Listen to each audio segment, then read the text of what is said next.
11 a.m. this morning. The Chicago Bears beat Houston in the annual Hall of Fame preseason game last night, 21-17. Inclement weather forced the game to be called late in the third quarter. The LA Chargers will be without starting quarterback Justin Herbert for a while. He has a plantar fascia injury in his right foot. The team is hoping to have him ready for the start of the regular season. A little over a month after a judge handed down a $4.7 billion verdict in a class action lawsuit filed against the NFL by subscribers of Sunday Ticket, a federal judge overturned it yesterday. The Red Sox had last night off. They're in Texas to play the Rangers tonight. And at the Summer Olympics, gymnast Simone Biles won the women's all-around competition yesterday. And the winner of that event in the last Summer Games, Suni Lee, won bronze. The U.S. women's basketball team swept pool play with an 87-74 win over Belgium. And the men's soccer team faces Morocco in the quarterfinals this morning. Sports Hub headlines are brought to you by Safety Insurance, providing comprehensive coverage for your auto, home, and business. Ask your independent agent about safety.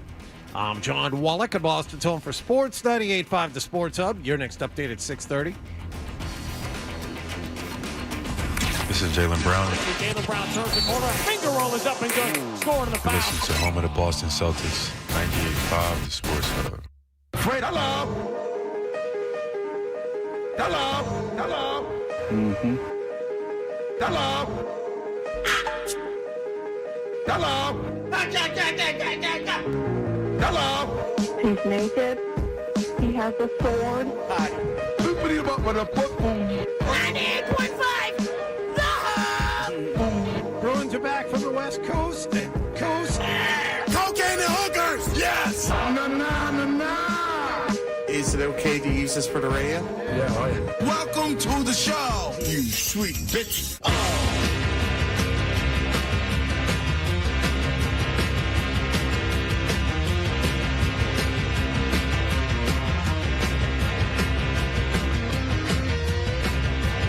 I crashed my flying machine.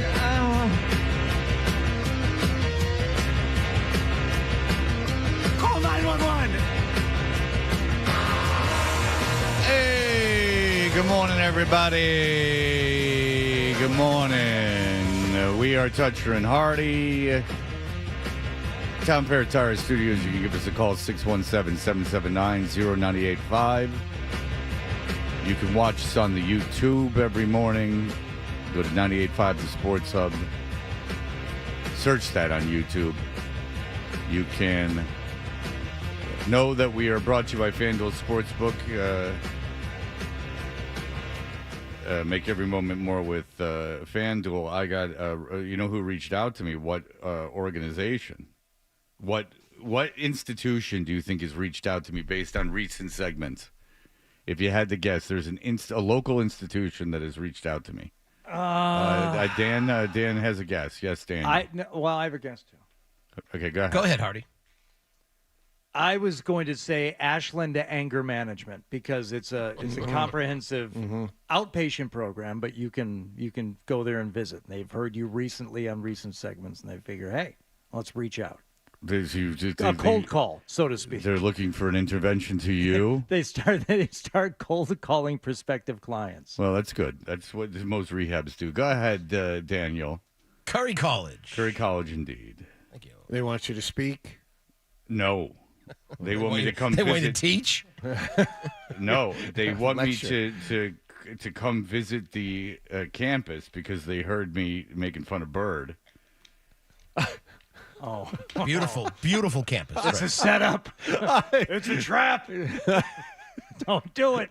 I know 25% of their are D3 athletes of their student body, and one just became head coach of the San Jose Sharks. About 1/3 of their students are the first in the family to go to college. We have been listening to some of your recent on-air thoughts about Curry College, both good and bad, but we do appreciate the shout-out to our awesome interns.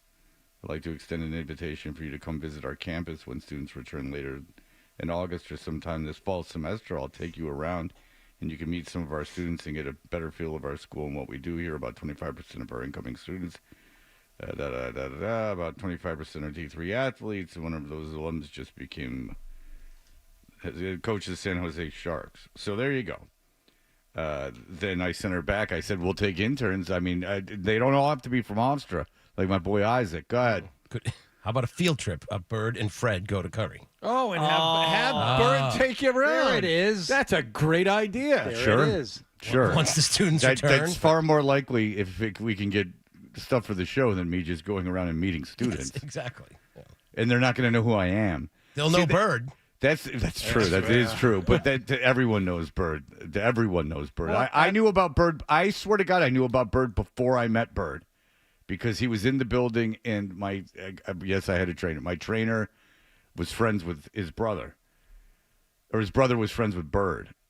So yeah, like I had known about Bird before Bird was Bird.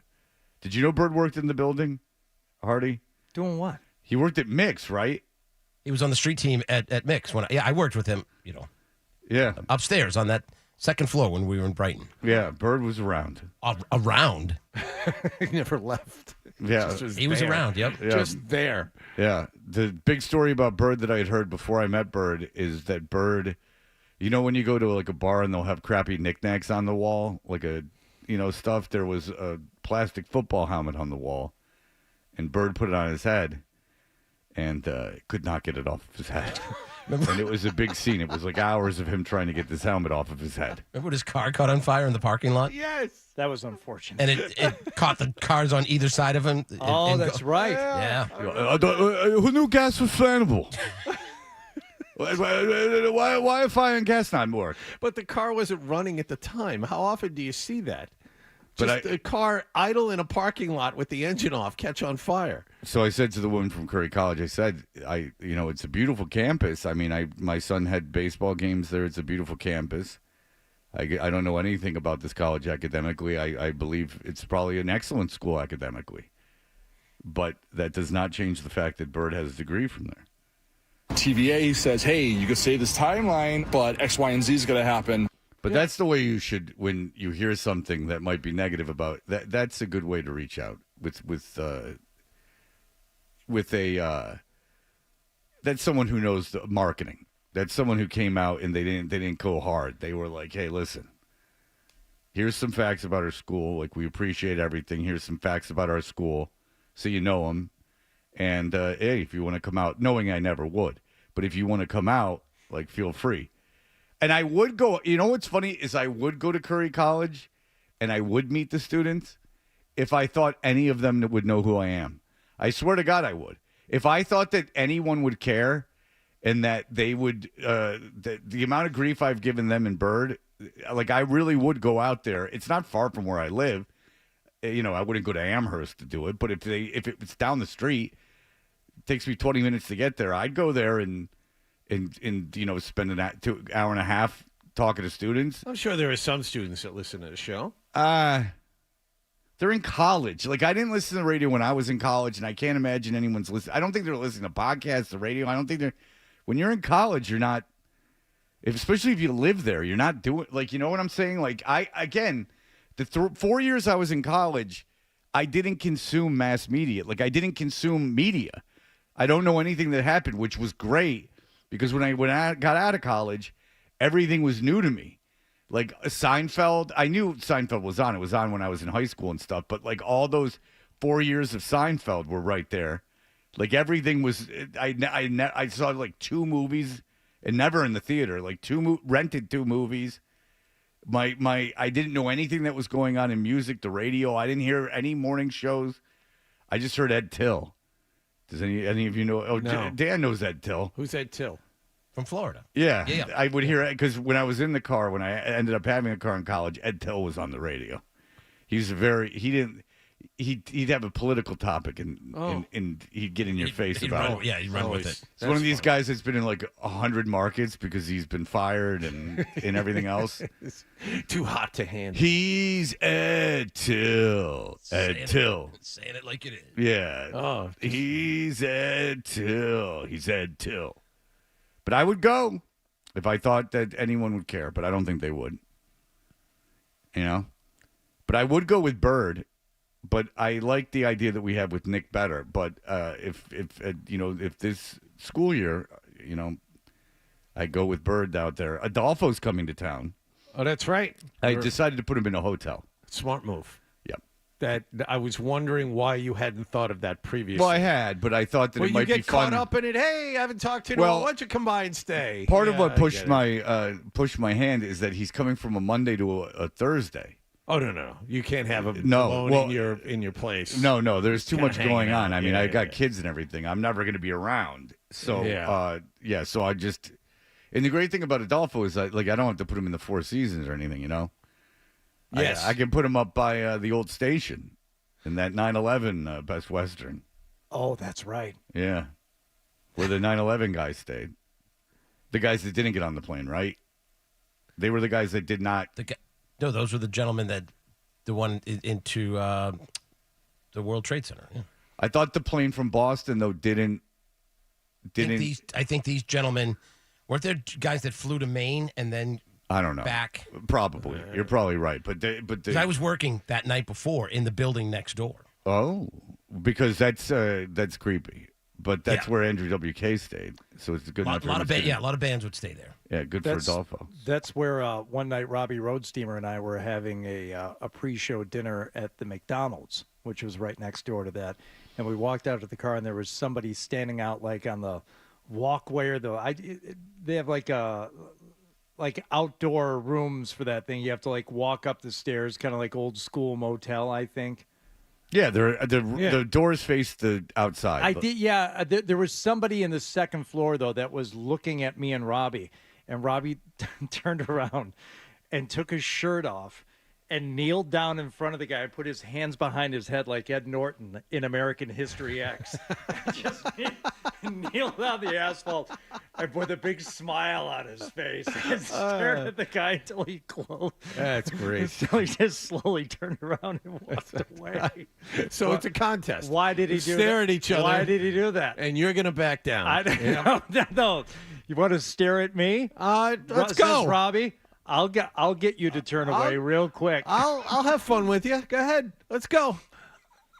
Only Robbie. I wonder how Would you far. please get in the car, Robbie? I wonder how far Robbie would take that. You know, like I wonder how far that Robbie would let that go. You know, if the guy was like waved his head to like, come on. If Robbie, if it really was a game of chicken. How many minutes would he sit there? 10, 20, Hardy? No, sit there, John. I'm talking about. If the guy beckoned him into his room. Yeah, if you beckoned him. Follow along, Jonathan. Jeez, Louise. Sorry. Yeah, Let's go. You got poppers? I'll get up there. Key bumps Adderall. Let's make some memories. So if the guy was like, come on. And then Robbie like goes in, and then the guy's like, sit on the bed. And Robbie's like, I sit on the bed. Let's take off your pants. Sure. You're going to chicken out soon enough. All right, Robbie. Here's a crisp $5 bill.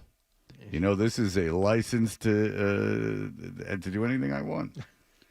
All right, but there you go. The people of Curry College. If you're 10 minutes from my house, Fred. If you go, I would be happy to meet you over there. It's just a quick. Drive, I was there. Drive over the expressway. I was there 3 weeks, a month ago.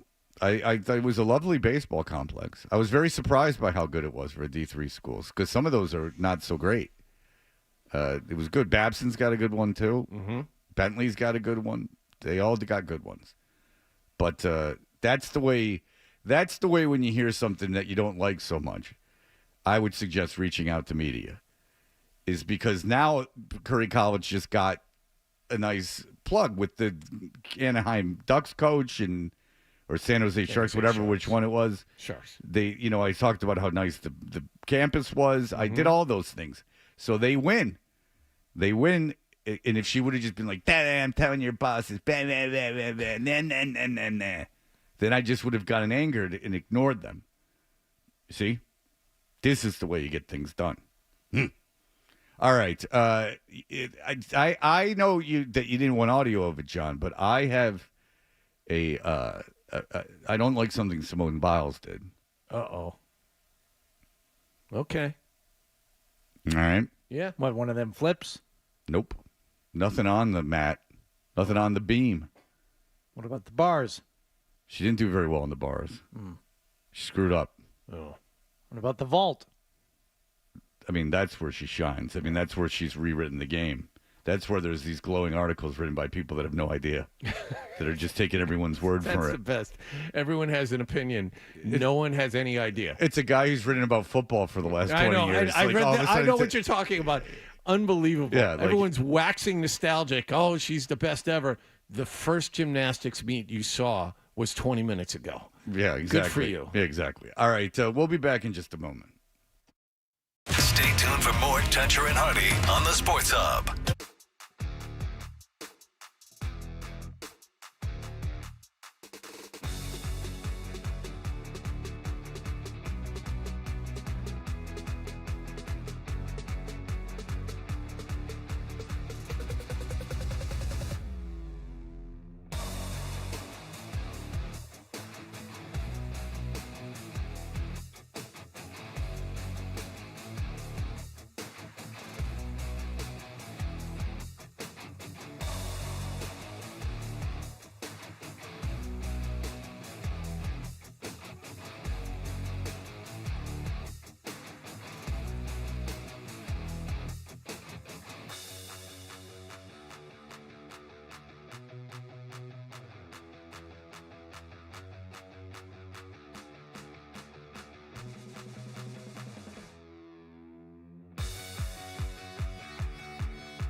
Toucher and Hardy. Hardy, what happened last evening? Do tell.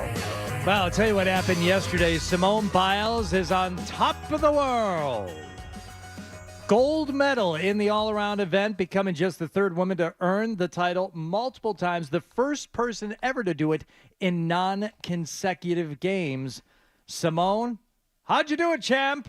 I mean, I put a lot of mental work into it, physical work. Coming back from Tokyo, the journey wasn't easy, so I'm ecstatic to be on this stage, especially competing with Suni again, both Olympic champions. So it's just insane. It's crazy. It all paid off, and I couldn't be more excited for how the night played out. I mean, there's liking a college, and then there's naming your daughter after it. Suni? Yes. Suni Oswego? S-U-N-Y, Fred. That's S-U-N-Y. That's not how she spells her name. You know that for a fact? Yes. All It's right. S-U-N-I. So completely different. How many people do you know that went to a state college of New York? 4 that I can think of Yeah, off the top of my head. I know a lot, too. There's Cobleskill, Binghamton. I mean, let's There's go. Oswego. Oswego. There are a bunch of them. Name the people who went there and what did they major in?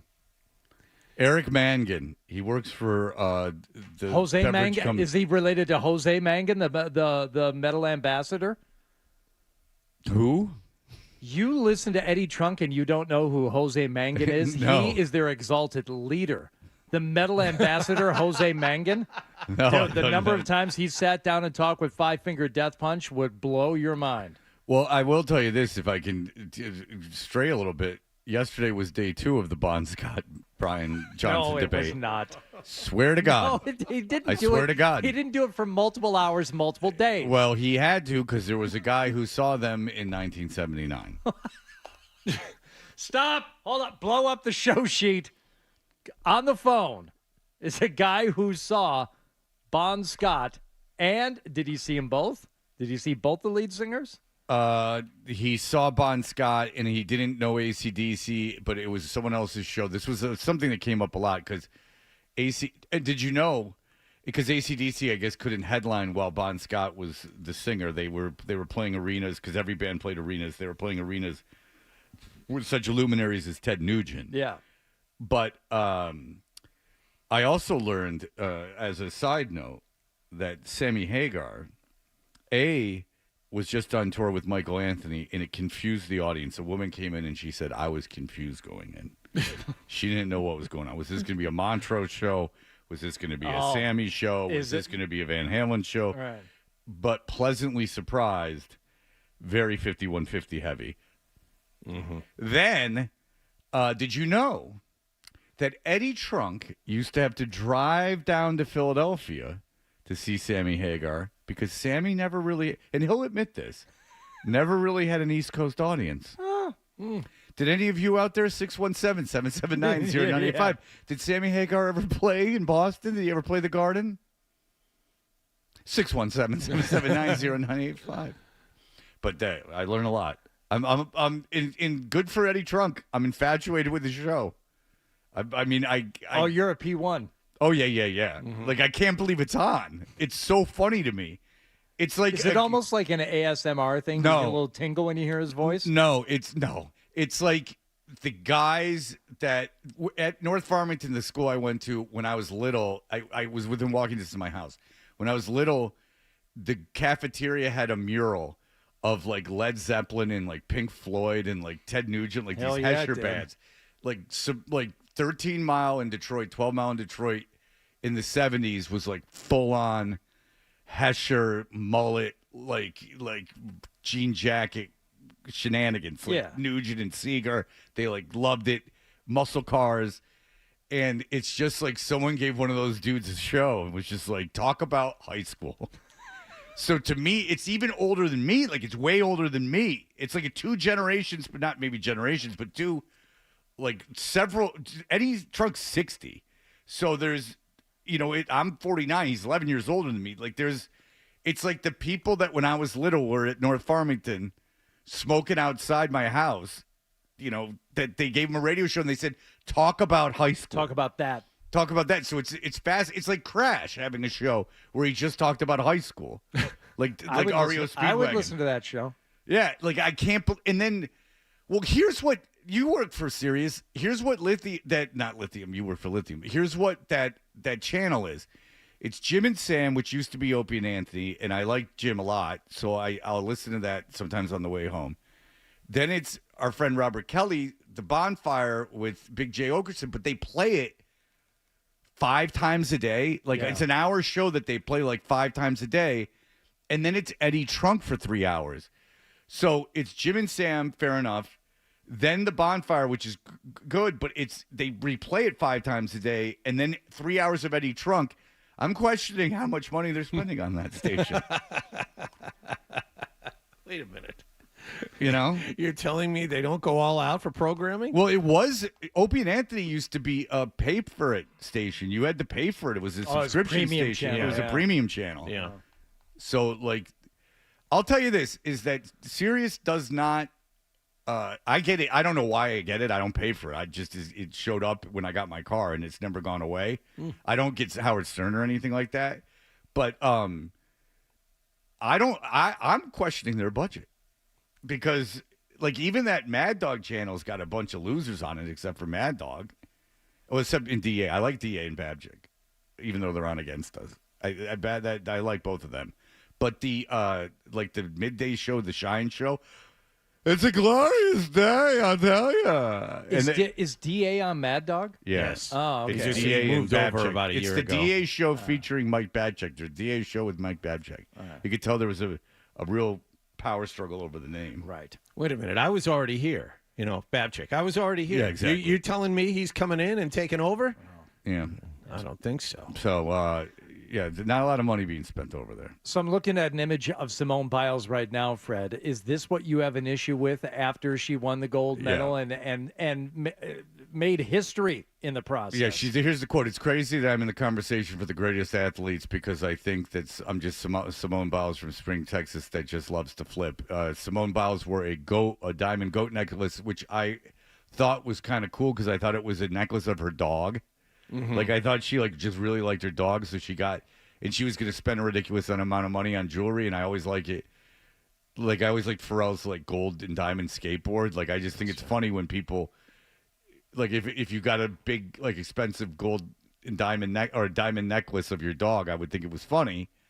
But she said that she's in the conversation of the greatest athletes of all time. Well, I got news for you. You're not in any of that conversation. And it's not funny. Like, the goat thing isn't funny. Like, wearing the goat chain it's not even at all self-effacing. Like, the only way that would be cool is if it was ironic. Why is she not in the conversation? If you don't want to anoint her the greatest athlete of all time, of course, yeah, you have your own opinion. But why is she not even in the conversation? Because there's people that have won, legit, dozens of more medals even at the Olympic level. But winning the female all around twice and 8 years apart, but the point is, go Wikipedia Carl Lewis and tell me that Carl Lewis didn't do more in the Olympics. Michael Phelps did more in the Olympics. Katie Ledecky's done more in the Olympics. Sue Bird's done more in the Olympics. I mean, she's not the greatest female Olympian by any stretch of the imagination. I don't know that they have as many opportunities to medal as swimmers do. But numerous Olympic games. No, they don't. But numerous Olympic games. Phelps dominated numerous Olympics. Carl Lewis was at least in 3 Olympic games. Simone Biles chickened out of the last one, which is her prerogative, but it's 2 Olympic games. Just because she chickened out of the one before this doesn't make it more impressive. I wouldn't say chickened out. I'm fully all in on she had an injury, and if people don't want to recognize mental injuries as injuries, that's on you. But she couldn't go due to let's call it an injury, right? So that one counts against her in that she didn't end up winning the all-around, and that counts against her in terms of the greatest of all time conversation. But if you don't have 9 different events that you can participate in and earn a medal. You have a lot, though. You have floor. You can get a medal in floor. You can get a medal in the uneven parallels bars. You can get a medal in the vault. You can get a medal in the balance beam thing. There's opportunities for medals. Is that part of it too, or is no, that something else? That's a whole different ball game. That's a different. Yeah, the ribbon waving. She's got different. a chance to get 2 more medals, and she's only an alternate on the bars. Oh. Well, the bars were where she had a bit of a slip yesterday, and she actually fell into 3rd place in the standings at the halfway mark of the competition. But huge 15-point. Oh, Jesus. 0.66 on the tumbling, and floor exercise. I think they call it, don't they? Or I call it turning somersaults, because she's just somersault after somersault after somersault. She a massive score there. There's but running. There's running involved. Yeah, it's like a running somersault. But it was really good, and that's what got her the gold medal over the silver medalist Rebecca Andrade of Brazil, and then Suni Lee, as we mentioned before, took bronze. But by the way, you say that you look at it as an injury, and but that's fine.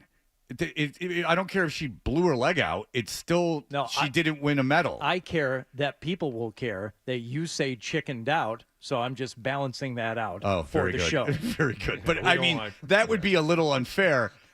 Oh, Jesus Christ. I get what you're doing, but that's really semantics. I just had enough over the last week. Fair enough. Want to make sure I'm not at all annoyed with you. I get where you're coming from. Yeah. But I mean, there's a line I got to draw.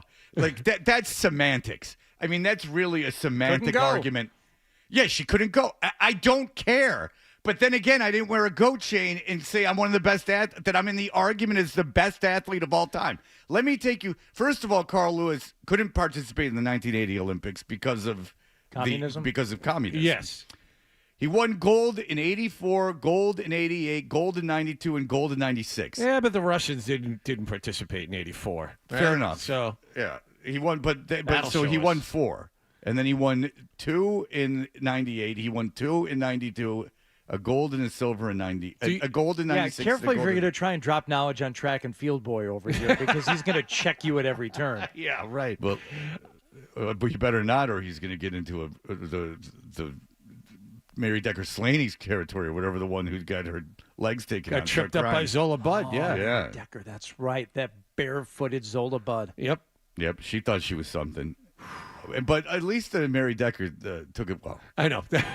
The weeping on the sideline was a problem. What I would want to have is being being carried off when you didn't have a broken femur. Yeah, that's not a great look. Yeah, but wouldn't that kind of suck if you heard like one of the most iconic Olympic photographs of all time? You know, it's the guys in '68 raising their fists. It's Jesse Owens on the podium. It's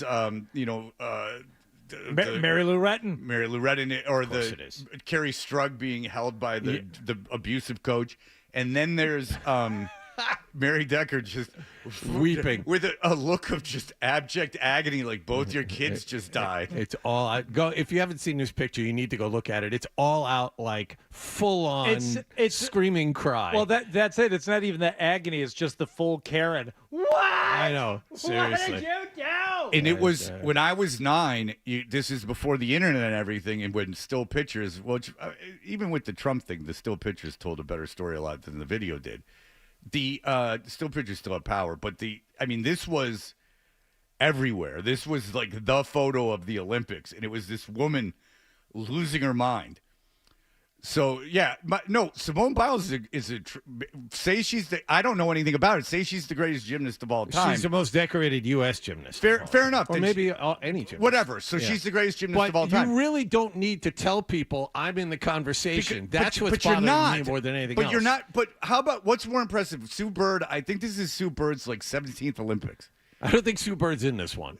No, who's not Diana Sue Bird? Taurasi. Diana Taurasi. Yeah. This is like her 18th Olympics. Yes. And they're going to win the gold. Yes. So she's got 1 million gold medals. She's in her 40s. That's more impressive. Come on. She's not in the conversation of the greatest athletes of all time. Get out of here. First of all, it's like saying the greatest basketball player of all time is 8 feet tall. to be a gymnast, you have to have a very specific body type. It's almost unfair. It's like Porzingis style. She's the antithesis of Porzingis. Like she is the perfect size for gymnasts. I couldn't go out there and do that, not because of my stature would be too hard. She checks a couple of boxes though. Number one, the gold medal for the all-around in non-consecutive games for a gymnast. That's unheard of. It's never been done before. She's 27 now? 27. Yeah, that's ancient for a gymnast. Well, our girl that knocked the guy out at Brown that's married to the ex-USC quarterback, she was in a couple Olympics in a row. Was that Alicia Sacramone? Mm-hmm. Yeah, in a row. But what we're saying, non-consecutive. Well, So the all only those reason years they're apart. non-consecutive is because she had a mental injury. She had an injury. Yeah, an injury of being afraid. I have an injury about fighting Mike Tyson. I prefer I have to an think of it injury as, of guns in my face. you know what? I think of it as more like an inner ear thing. Like she had the Look, vertigo. dude, I don't care. I care desperately. That's right. I didn't. Simone Biles and what she does is of no consequence to me, except I just thought it was interesting that she wore a goat necklace and said she was in the conversation of the greatest athletes of all time. Because I think it's like a weird thing to say. Yeah, that's like, the thing that's tripping about me up. yourself. You can't be saying that. You let about other yourself. people say that about you. And especially when it's not true. Like, it's just not, like, it's, I don't think anyone else is saying that. Like, it's just her that's saying that. Well, no, NBC is saying the hell out of it right now. Well, They've yeah, been I would saying too. it for the last 8 years. Well, that, NBC's they are marketing the Olympics Sure. and that she's the biggest Sure. U.S. star from the Well, Olympics. until the track and field comes, and then they got to push someone else. But yes, NBC's really feeling themselves now because apparently everyone's very into this Olympic Games. Albert Breer is in beautiful Southfield, Michigan, and then he'll be in Allen Park, Michigan, as he visits all the training camps. He'll be visiting your would have been NFC champion Detroit Lions. We will talk to him for an hour today about all he's seen in camp and the Patriots and everything else. Sports Hub headlines.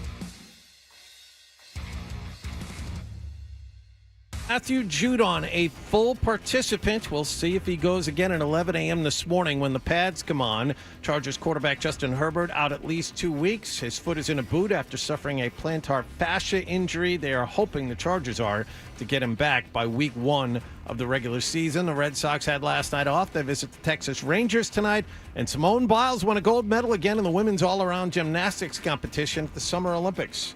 Sports Hub headlines are brought to you by Valvoline Instant Oil Change. Enjoy quick and convenient vehicle maintenance this month. Visit NewEnglandOilChange.com for 15% off your drive-through oil change at Valvoline Instant Oil Change, now open in Franklin, Billerica, and Peabody. I'm John Wallach at Boston's Home for Sports, 98.5 The Sports Hub. Your next update at 7 o'clock.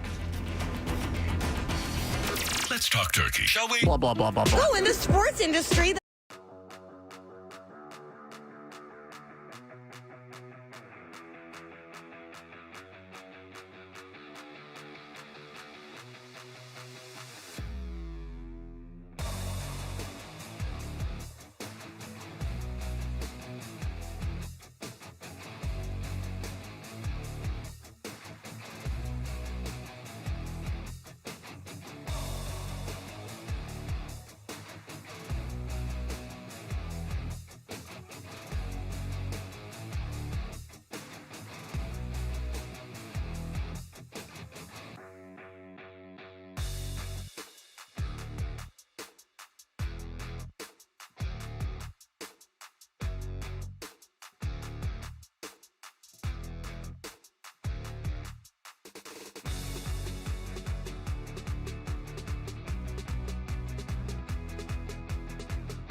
More Toucher and Hardy. We are brought to you by FanDuel Sportsbook. Make every moment more with FanDuel. Our friend Albert Breer is a senior NFL reporter and lead content strategist for the MMQB. He is currently going to a bunch of the NFL camps. He sits in Southfield, Michigan later this morning. He'll be in Allen Park, Michigan, watching the Detroit Lions camp and getting to sit with Campbell and soak all that in. Bert Breer joins us on the Volkswagen Dealers Expert Hotline. Bert, hello. Yeah, coming to you live from God's country here, right by the Bell Tire building in Southfield, Michigan. Yeah, so when there was white flight from Michigan, all the businesses moved to Southfield, and all the people moved to Southfield in the 60s, the 70s, and then they left Southfield. And now they're back in the city. Oh, all right. Yeah. Is Southfield bad, or is it just all right? Like, I wouldn't want to live there. No, it's fine. It feels like what would be a good comparison? Oh. I don't know, like for where I grew up, like it'd be kind of feels like Framingham. Nah. No, Framingham's a little too nice, maybe. But there's stores and stuff here, like I'm saying, like, you know what I mean? Like you go by and there's, like when I was a kid growing up in Sudbury, like the mall was in Natick, and then like a lot of the shopping, the movie theater, Shoppers World was in Framingham, right? Like, so it sort of feels like that to me. Okay. But I can consult my cousins on that too. I don't know. Yeah. Well, listen, I haven't been in Southfield for many, many years. I have not been in Southfield probably since the late 1990s. So I can't tell you. There's a good ultimate field there we used to practice on. Oh, sweet. Yeah. And by an ultimate field, you mean patch of grass? It was a large lawn in front of one of those. Are you looking at it right now? I'm trying to see if Bert can see it from his hotel room. I'll tell you exactly where it was, Bert. But you can probably still see some of the wear marks on the grass from where we were doing end zone cone drills. You have to remember he's very far west. It's my view, and I could take you guys over there in a minute if you want. Here, if you guys want to look out the window, all I can really see here is parking lots and office buildings. Yeah. So that's the view in Southfield. Well, it was the front lawn. Can you guys see anything? It was the front lawn. We can't see you. Yeah, front lawn of an office building where we would practice. Yeah. Well, it was right by where my dad worked, WB Donor, which now you can see in the show The Detroiters. They actually go to Donor. All right, listen. Bert Breer, where have you been so far? What camps? So this will be my 11th camp. I did the 5 in LA, which are the Rams, the Chargers, the Cowboys, the Raiders, and the Saints. And then Arizona, Seattle, San Francisco, Denver, Green Bay. I think that's 10. Very impressive. So I've been to 10 so far, yeah. All right, so let's start with the Chargers. Herbert's got plantar fasciitis, which is very painful. And you were out there. Jim Harbaugh is the new coach out there. What were your feelings about that camp? What's it like dealing? Did you deal with Jim Harbaugh at all? Yeah, I did. I had a good conversation with him. I almost feel like we maybe like part of the whole thing, like when he was at the Niners, maybe we misunderstood him a little bit. The guy just genuinely loves his job, and is he weird and quirky? Yeah. But, I think that's like where he connects with the players the most and how he's able to get the most out of the players, And so,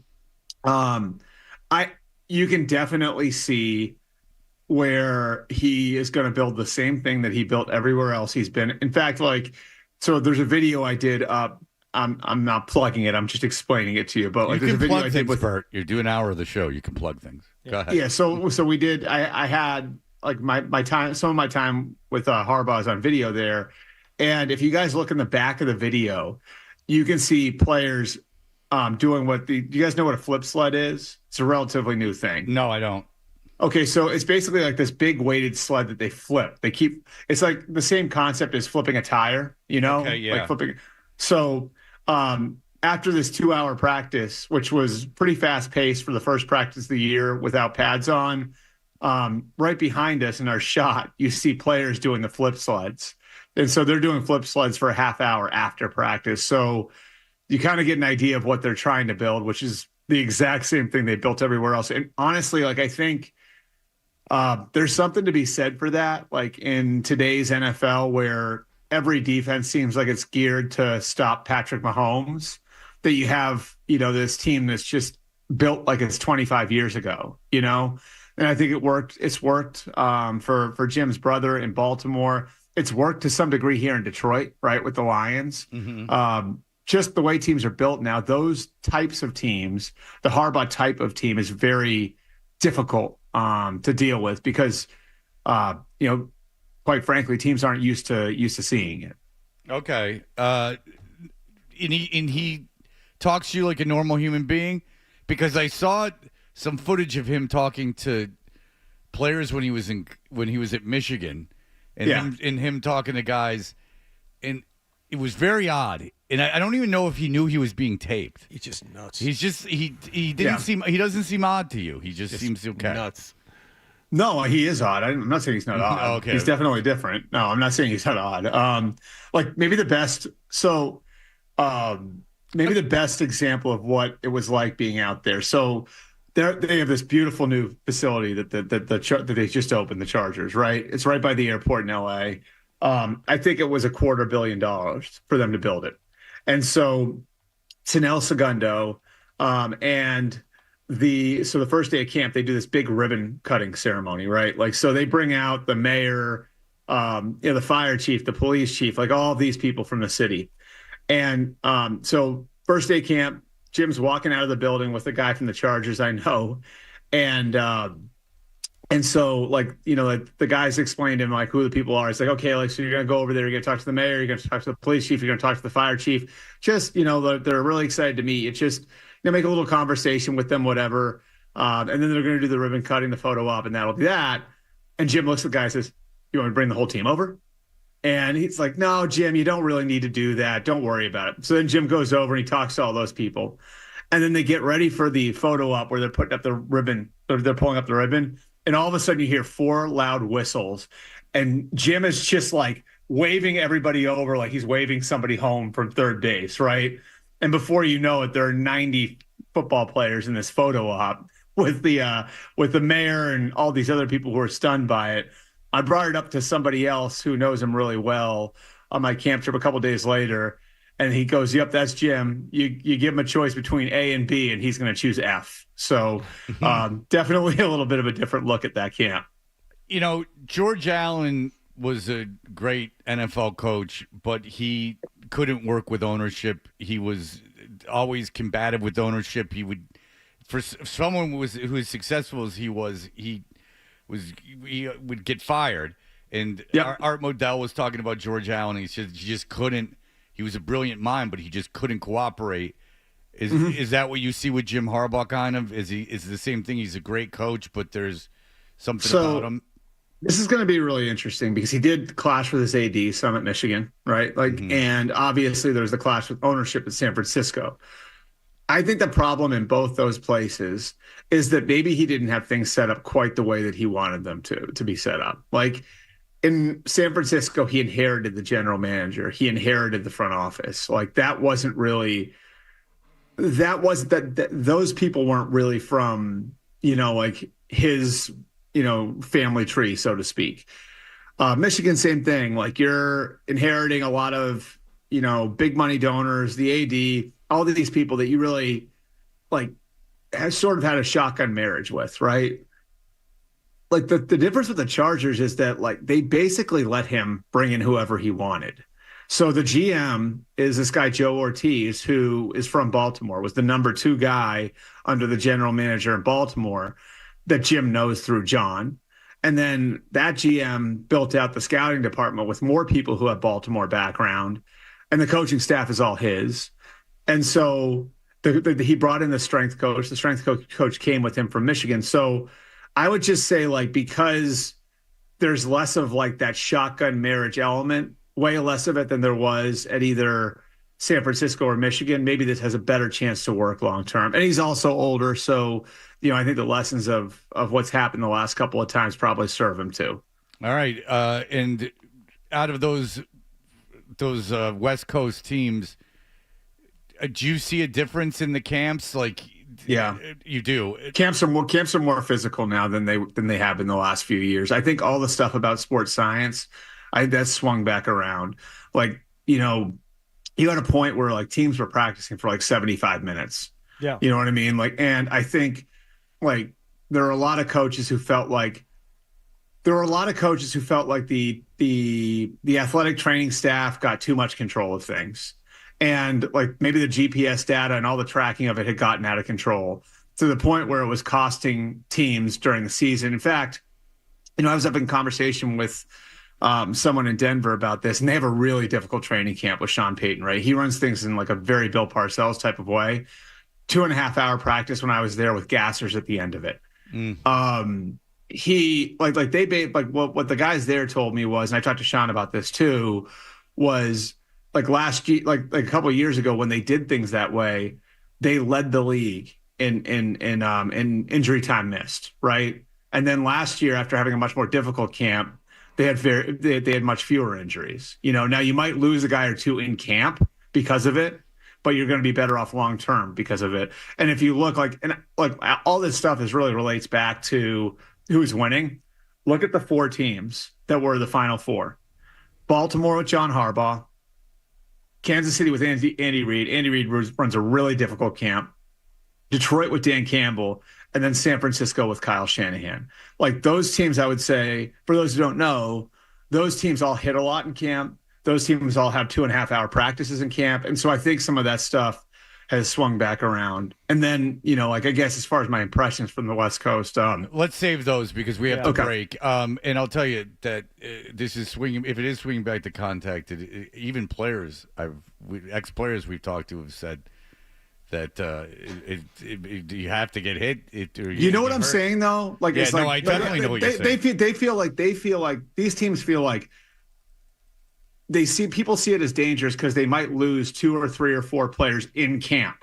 But the guys who make it through it are better prepared for the season. Yeah. You know what I mean? Oh, believe me, I think there's something to that at every level. I think there's something to do that at the high school level. I've seen it. I think there's something. I think there is something to hitting in getting that out of the way in a structured environment that I think does prepare you for the season, even if you've been playing your football your whole life.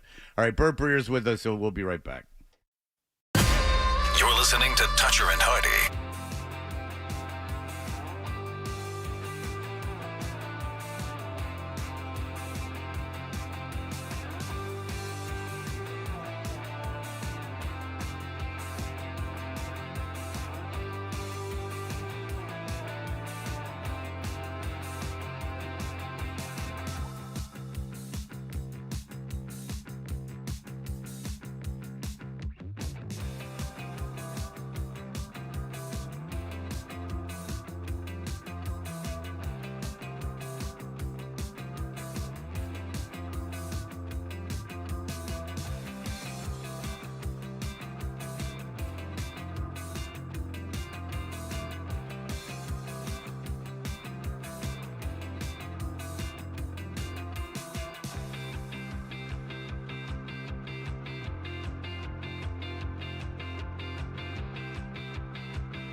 Foxborough, and Matthew Judon was a full participant after skipping Wednesday and having a conversation with new head coach Gerard Mayo.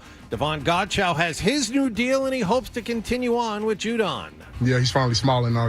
Still want to see my brother Matthew Judon, get his contract. As we know, we all know it's a business, but he deserved to have a new contract, and we all pulling for him because this guy, he's been relentless pass rusher for us for the last 3 years. We came in together. I would love to keep building with him. Also returning Jabril Peppers and starting center David Andrews. The team has also signed free agent defensive lineman Mike Purcell, who started 10 games for Denver last year. The next practice should be with pads on. It's at 11 a.m. this morning behind Gillette Stadium.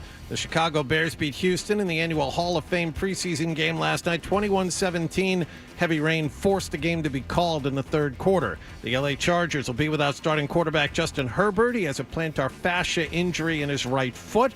A little over a month after a judge handed down a $4.7 billion verdict in a class action lawsuit filed against the league by the NFL subscribers of Sunday Ticket. A federal judge overturned it yesterday. Red Sox had last night off. They visit Texas tonight. And Simone Biles won gold again in the women's all-around gymnastics competition at the Summer Olympics. Sports Hub headlines are brought to you by Eastern Massachusetts' leader in drain cleaning and pipelining, Drains by James. Slow drain, clogged drain. You need to contact Drains by James today at drainsbyjames.com. I'm John Wallach of Boston's Home for Sports, 98.5 The Sports Hub. Your next update at 7:30. If you've got the app, you've got Toucher and Hardy to wake you up no matter where you are. Or who may or may not have been to jail. Get the app, the 98.5 The Sports Hub app.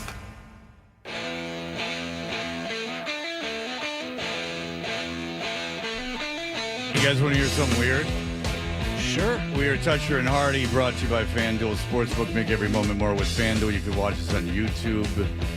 Search 98.5 The Sports Hub on YouTube. So I mentioned George Allen, the NFL coach. He died at 72 on December 31st, 1990. 1990. Remember the year is 1990. This is not 1932. Okay. There was some speculation afterward that his death may have been caused from a form of Gatorade shower. On November 17th, some of his Long Beach State players dumped a Gatorade bucket filled with ice water on him following a season-ending victory over UNLV. That's fun. In an interview some weeks later, Allen quipped that the university couldn't afford actual Gatorade and said he had felt somewhat unwell since then. The sports editor of the Long Beach State newspaper, the Daily 49er, recalled that the temperature was in the 50s with a biting wind. Allen stayed on the field for media interviews for a considerable length of time in his drenched clothing and remained wet clothing on the bus back to Long Beach State. First of all, is he couldn't afford real Gatorade? I don't know if he was kidding. And second of all, they had to take a bus from UNLV to Long Beach State. That's a long bus ride. That's a long bus ride. I mean, Long Beach State, not much of a program. That reminds me of what the Bengals. Have I ever told you guys that Chad Johnson story? No. So I had heard this thing about the Bengals Gatorade, and so there were a few teams back when I started covering the league that were known for being cheap. The Chargers were really cheap back then. The Bengals were really cheap, and one of the complaints about the Bengals players is that the Bengals did not buy them real Gatorade. They bought the mix and then had to mix it with water. What do you remember? You guys remember the powder? Sure. Right? Yeah. They still sell that. Yeah. Do they still sell it? Okay. Yeah. So they wouldn't get you the real Gatorade. And so I was talking to Chad in the Patriots locker room about the difference between the Patriots and the Bengals. And so I said to him, I'm like, yeah, and so I heard about the Gatorade, and he looks at me like I saw a ghost. He's like, "Oh, you know about that?" Yeah. So it became a big legend in the NFL that the Bengals didn't have real Gatorade. So maybe that's what killed George Allen. Well, I'll tell you this. So just very quickly, what killed him? Did he catch pneumonia after this? He had ventricular fibrillation. Which I don't know. I'm just reading you what it said. Okay. His son denied that the Gatorade shower caused his death, saying merely caused a cold, and said that his father had pre-existing heart arrhythmia. He said that seeing Gatorade showers on television was a reminder that his father went out a winner until he didn't. Because my son is going to this camp in Florida, and they have unlimited Gatorade. because they have a partnership with Gatorade. So just know this: for $3,500, you can get a week's worth of Gatorade. Naturally, they called it Gatorade. I mean, that's why it was invented in Gainesville, Florida, for the Gator program, if you didn't know. But, and then if you want to eat at this camp, they have a way you can get on the web to pay for the food additionally. Oh, at least $3,500 doesn't cover food. The camp doesn't cover food? Well, they have, Hardy. At least they don't require you to. Like when we went to a hockey tournament at Lake Placid, which I swear to God, when I stopped doing this, when I decided I've had enough, I'm going to go run hockey tournaments because those people must be all filthy rich. But at the hockey tournament, Lake Placid, they make you buy a meal plan. So whether you want to go out to dinner or not, you have to buy the meal plan, which is like a bunch of hot plates in the basement of the hotel. They probably want it that way because kids end up doing like Uber Eats and stuff anyway. And if you're really watching every penny on these trips, it's like, hey, if you're going to be ordering Chick-fil-A in your room at night, I'm not going to pay an extra $40 a day for your meal plan. You can just order food at night. Well, I'll tell you this is that for $3,500, the difference between what you did, Bert, and what my son's doing is my son's living at this place without parents. He's going to camp. I'm not going to be there. So there's no food provided. Well, That's unbelievable. There is food provided if you pay for it. No, but so $3,500 covers the cafeteria, which is great. But they have sprinkled around the campus several food trucks. Like a Chipotle food truck. Not included. Not included. And Lord knows he's not going to want that because everyone's going to want to eat. Because I'm sure the cafeteria food's delightful. And then, so you have cafeteria food and then you have like a McDonald's truck. And I'm sure they're all going to go like, I want the cafeteria food. Right. You know what I'm saying? Yeah. So no, I'd rather have this Salisbury steak. Yeah, exactly. I'm sure they really go all out in the cafeteria. Right. So they're very smart. Very, very smart. And then they have these day trips, which I'm not getting because that's funny to me. Because they play sports all day, and then they're like, we'll take you to like a Rays game. And I'm like, no kid's going to want to do that. They're all going to be screwing around. They're not going to want to do that. Like, and I have a feeling if you pay for it, then like your kid's just not going to go. Right. You know what I'm saying? Like, and then they're like, we'll take them to the beach like in the morning. But isn't there like pressure to pay for it because just in case your kid wants to go, like if everybody does wind up going, then you want to give them the option. That's where they get you, right? Well, that's how they try to get you. I talked to him and I'm like, there's no way the kids are going to want to go. I'm like, and if they do, I mean, I'm sure they'll let you pay. Like, you know what I'm saying? Like, As you go. I'm sure they'll take money, right? Like, I'm sure. But they want you to pay beforehand because they want you to pay for it whether you go or not. Yeah, they just want you to go, screw it, I already paid, and I'm just going to start giving you all this money. But, yeah, so I told him. I said, he's on board. I said, I don't really think anyone's going to go, and I think that you're going to feel like a loser if you do go because it's like an hour-long bus ride to go to a no one's going to go. No. If they're in camp all day. Yeah, no one's going to go. All right. So, you talk about the camps getting more aggressive. There is this thought that maybe Gerard Mayo is being unfairly termed a player's coach. Mm-hmm. The camp, I guess the Patriots camp is fairly hard. They're practicing hard. The weather's been hot. What are you hearing about Gerard Mayo? I mean, it's definitely different, and I think like part of the adjustment similar to like whenever a team has lost a coach like that, right? Like, so I covered the Cowboys the year after Bill Parcells was gone when Wade was there. And you hear the same stuff then that you'd hear in any of these situations, which is he treats us like men and we have freedom and it's great to be able to, breathe a little bit. And I think in a lot of cases like that, it's sort of the maturity of your team, the maturity of your players is going to determine how far the team can take it from there. And that Cowboys team, to its credit, had a lot of like Parcells guys who were militaristic, who kind of carried the torch, but eventually that torch burned out, So they won 13 games that first year. Then it was 9 the year after. Then Wade's job was on the line the last 2 years he was there, So I think there's a fine line that anybody who's following a coach like that has to walk, where it's like you probably can't demand the same stuff out of them, but you also can't, take your thumb off of them completely.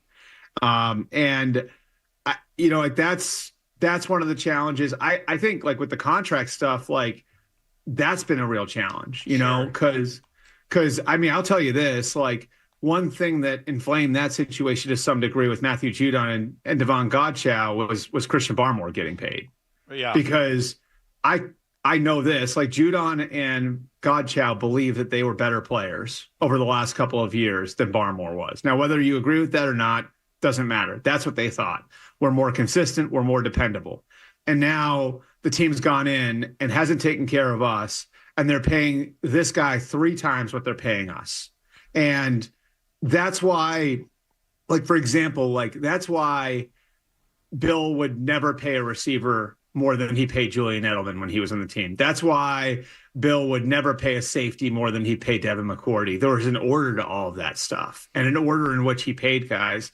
And we got on him because of it. And I think that they made mistakes at times because of it. They were cheap at times because of it, but they were disciplined about it. And I think that that's where some of these problems stem from, is the amount of guys you paid and then the rank in the locker room and how guys see the rank in the locker room. And that's fair. It's also, Patrick Mahomes is the highest paid quarterback in the NFL. I mean, just time. Right, but when you're but we're talking about within one. No, I understand. You know I'm just talking about in general. Like that's kind of I think that's a net negative. It might work in the short term. Well, but here's contracts come up at different times. And second of all, Judon was hurt last year. Go ahead. And but like San Francisco is a good example, right? Like, so Christian McCaffrey started like rattling cages on his contract right after the Super Bowl, right? He wanted his contract adjusted. Well, they were negotiating with Ayuk, so they felt like we have to fix McCaffrey's contract before we go in on Ayuk, because if we pay Ayuk $28-30 million per year, well, then how are we going to turn around and just give Christian 19? So they had to do McCaffrey before they did Ayuk, right? Well, then they do McCaffrey, and now Trent Williams is pissed and doesn't show up to camp. So that's the way these things work a lot of the time. And that's what you get for, drafting well and having a good team and not winning a Super Bowl. And that's a champagne problem. Exactly. Like, well, do you believe, let's go. Do you believe but it's the same concept as what's happening in New England. Do you believe that San Francisco's that window's closed or close to closing? Okay, because that's people are saying that. I think on this particular group, yes. Are they going to be able to keep this group of players together? It's going to be tough. And is it going to be tough to keep up the pace at which they've drafted and developed? Yes. But they always have answers. You know what I mean? Like, you just look at like what they've done over the last 5 or 6 years. What they've done at quarterback alone, Bert, the fact that they've been able to, dig themselves out of multiple holes in that one position leads me to believe, like, yeah, the window might be closing, but I on this group of players, but they'll figure that right. If the past is any indication, they'll figure something out. They should have 2 Super Bowls, and they don't, and it's going to be a real shame if that window closes. I mean, here's the thing. What a disappointing team, Hachi-Machi. Yeah. I mean, here's the thing, though. Like, I think they have 7 guys left from the Super Bowl team from 19. Yeah. Right? I mean, DeForest Buckner, gone. Eric Armstead, gone. Mike McGlinchey, who was their starting right tackle, was the 9th pick in the draft. He's gone. So, like, is it going to be tough to replace George Kittle as he ages out, Trent Williams as he ages out, Deebo Samuel? Like, I don't think he's going to be around forever. Is it going to be tough to replace these guys? Sure it is. Do I think they can do it? Evidence says they can. And it's going to be different. The next group is going to be built around Brock Purdy and Nick Bosa and some of the younger guys in that team.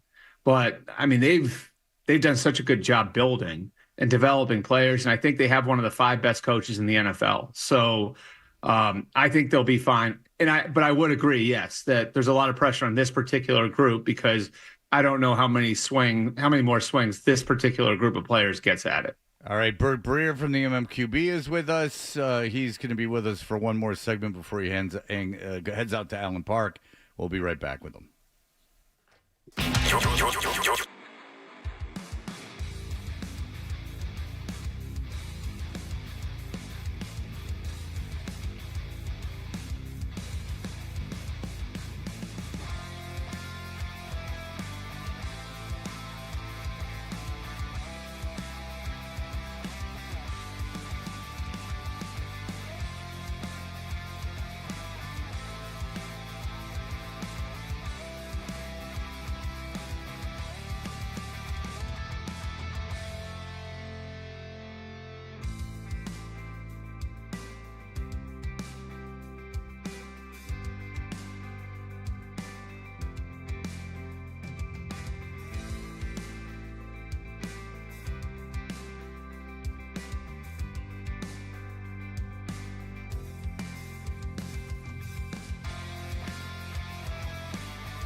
I'm not giving you an opinion. I don't know. Right here, 98.5, the Sports Hub.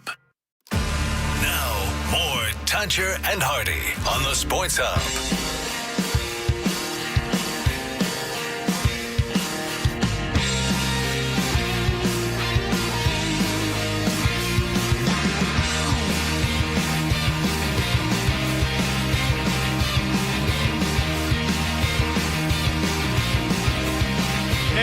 Toucher and Hardy. Bert Breer is with us.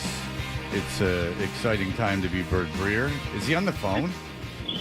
Oh, you're going to Allen Park now. Good for you. Oh, this is very nice of you to take us on the road with you, Bert. Thank you. Well, yeah, I noticed the traffic had picked up on the Southfield Highway, and things can get dicey there from my experience, so figured I ought to hop in the car. All right. Are you meeting with Campbell at some certain point today? I'm meeting with someone. They told me to be there at 8. I am meeting with him at some point today, but I'm not sure who. It might be him at 8 o'clock. Might be somebody else. We'll see. Bert, what is the first meeting? What's the one thing, or give me a couple of things that would prevent the Lions from getting back to at least where they got last year, conference championship game? Well, I mean, I think it's the development of other teams. Injuries is the obvious one with every team, right? Like, so we don't need to talk about that. But, other than injuries, I would say, things get a little stagnant and the Packers make a big jump because Jordan Love, like who we saw at the end of the year was him, like what we saw out of him at the end of the year was real, right? The Eagles get out of their rut.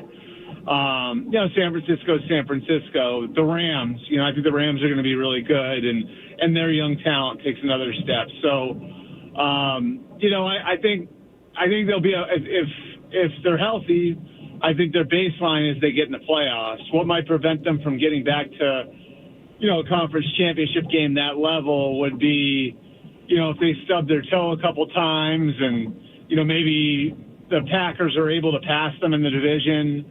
Or one of the Eagles, get them by a game in the standings, and now all of a sudden that divisional playoff game is not at home, and then obviously I could go the other way. Okay, I mean, just compared to other teams, though, it's not a fault of their own. I mean, you look at the Patriots, it's like, oh, what's going to prevent them? It's obviously they've got all that, they've got all this new stuff, and they've got a bunch of guys in there who have either not been proven at all, or in some positions gotten worse. And you can point out any number of reasons why teams aren't going to at least match the same level they were at last season. But it's interesting when it sounds like for them and probably some other NFC teams, it's more about other teams improving, not because a bunch of them have gotten a lot worse. And that goes to the Bears, because now with the Bears playing last night, there are people that are talking about the Bears.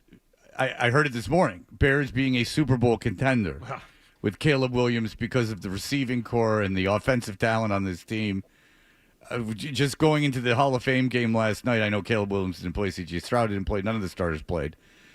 But is Chicago, I'll ask you about both teams. Is Chicago a threat this year, and are the Texans going to be able to repeat what they did last year? It depends on what you mean by threat. Are they a threat to get to the Super Bowl? No, I don't think so. That's a bridge too far for me. But they finished strong last year, and that's what saved, Matt Eberflus's job. And now I think that's allowed them to kind of build on what they've built the last 3 years. I mean, that's the difference with Caleb Williams and what he's walking into versus what the two guys who were drafted right behind him are walking into, right? What, Jaden Daniels is walking into in Washington and what Drake May is walking into in New England. Like, those are more or less startups, where Caleb Williams is walking into a team that's been built over the last 3 years and has drafted relatively well, has brought veteran guys like Tremaine Edmonds on defense, Keenan Allen and DJ Moore on offense. Like, they've been building for a while, and so he's walking into much more of a fully formed situation. Could the Bears sneak in the playoffs? Yeah, I can see that happening. Are they going to go to the Super Bowl? No. Houston's different, man. Like, I look at what they've done, and that's another case of, like, C.J. Stroud, as good as he was last year, walked into a more fully formed situation. Like, it was Nick Casario's third year there when he was drafted, and so they've been building for a while. And, I just look at the additions they made and being able to bring over Danielle Hunter from the Vikings. Like, he was the number one pass rusher on the Vikings for the last 10 years. And to bring over Stephon Diggs, and he was the number one receiver for Buffalo and Minnesota over the last decade. Like, you're talking about guys who weren't like complementary parts. They were number one guys for their teams. And now you're putting Daniil Hunter opposite Will Anderson, and you're putting Stephon Diggs on a team that's already got Tank Dell and Nico Collins.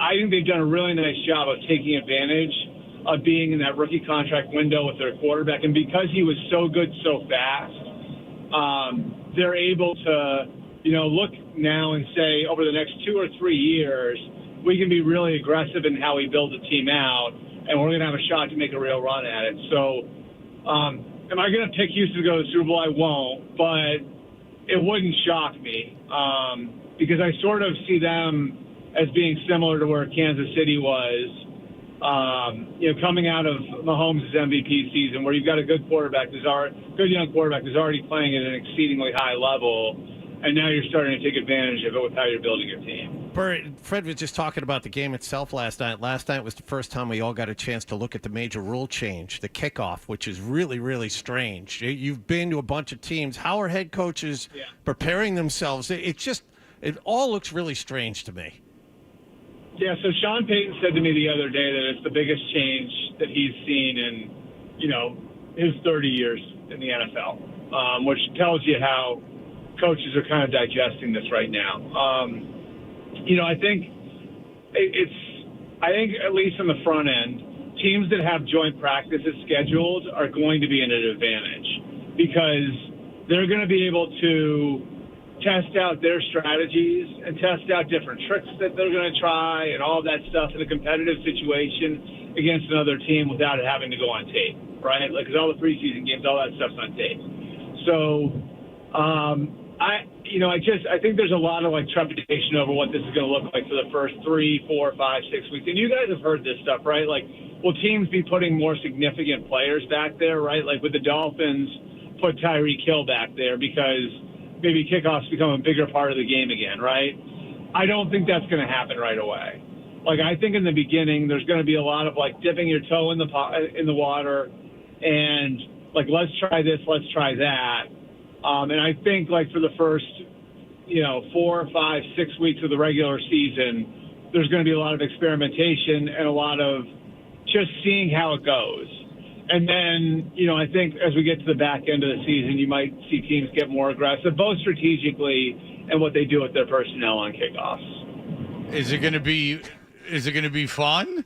I mean, is it going to be cool? I mean, you got to look at it last night. Was it fun last night? No, not really. I mean, it looked weird, kind of. People still got tackled at the 25, So the first couple of them, it looked weird to me, and then it was it kind of looked like there was a big play coming, and then one guy sprung free and knocked the guy down, and that was it. Yeah. You know what I mean? It was kind of strange that way.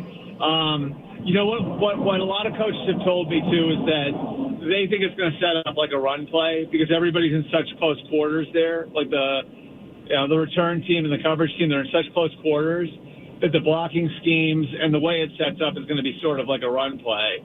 I'm interested to see what it looks like when we get a full weekend of games because, there were, again, a couple of those plays last night, the ones that I saw at least, it just looked like one guy springs free, makes the play. It's not like the swarm that you would see on kickoffs in the past. And so that sort of made me wonder, if that guy gets past that initial group of players, is he just going to be gone? That's what I mean?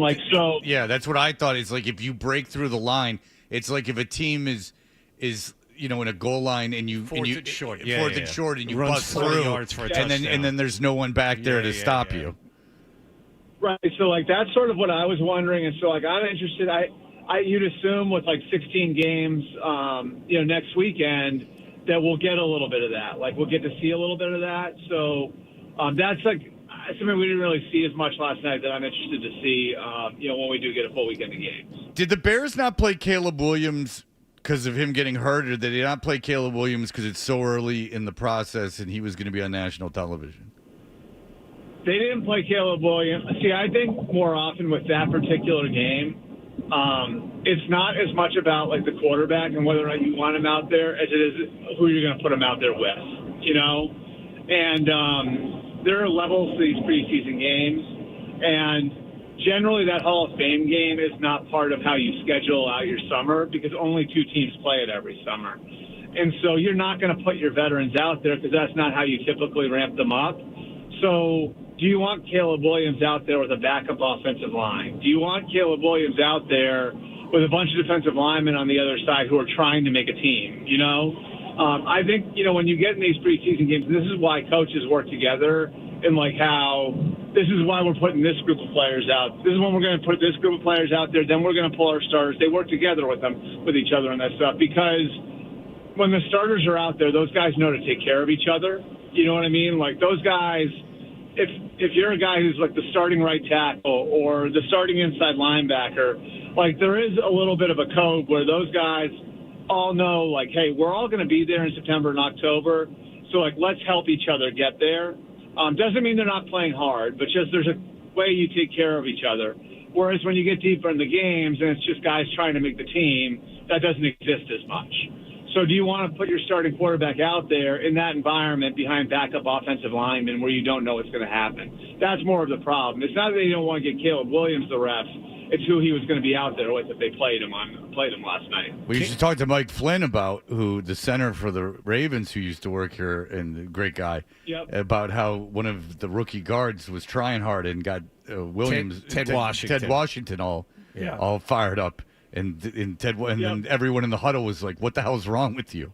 He's not trying." Easy, Rudy. Yeah, exactly. Now I used to only have to block him for 20 plays. Now I got to block him for 40. Yeah, Thanks. like you've angered the man, and he's very large. Yeah. Yeah, I don't think Ted Washington would be high on my list of people to piss off. Yeah, he's a large individual. Go ahead, John. Can you explain in short sentences what happened in court with the NFL yesterday and how they sidestepped paying $5 billion? Yeah, I mean, I think that they were hoping that this would eventually happen, that they would get a business-friendly judge who would see it their way, and that's exactly what happened. So, I mean, we'll see where it goes from here. I think the likelihood was always going to be that there's going to be a settlement, and here's what I would say, guys, just my experience covering these things, and I haven't followed this one as closely as I followed the lockout case or some of the other cases that have gone through the courts.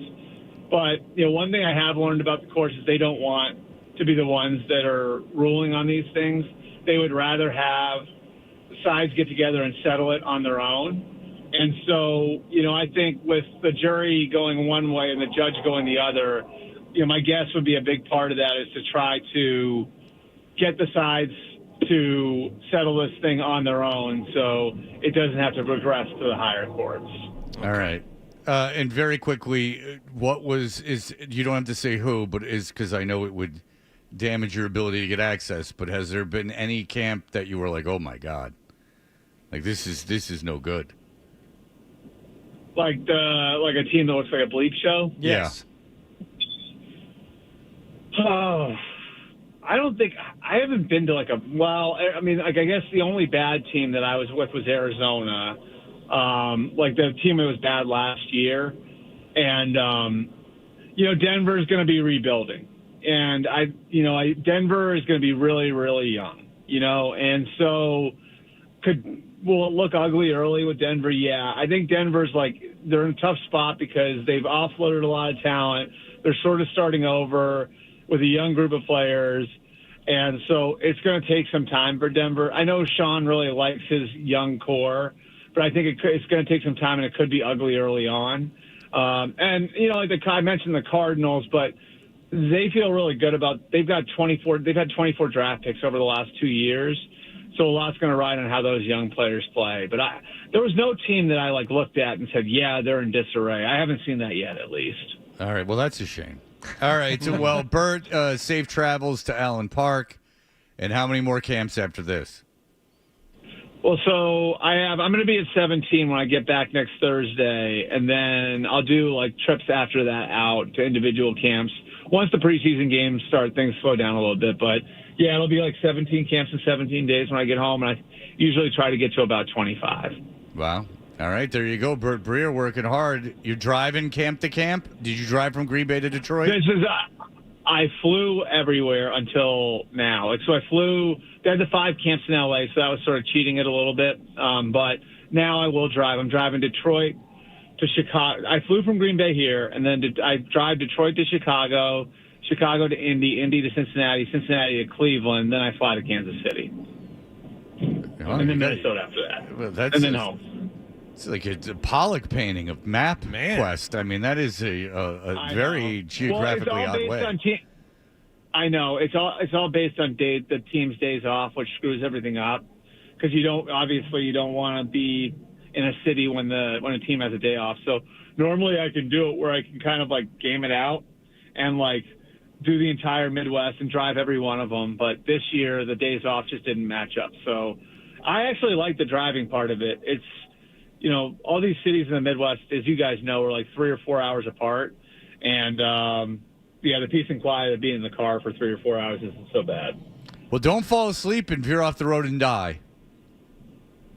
Thanks. I appreciate the advice on that. It's a good tip. Good stuff, Fred. Yeah. And by all the way, everyone who can hear the sound of my voice, you do the same. Can you imagine what Fred's Uber bill would look like after doing this trip that Bert is doing right now?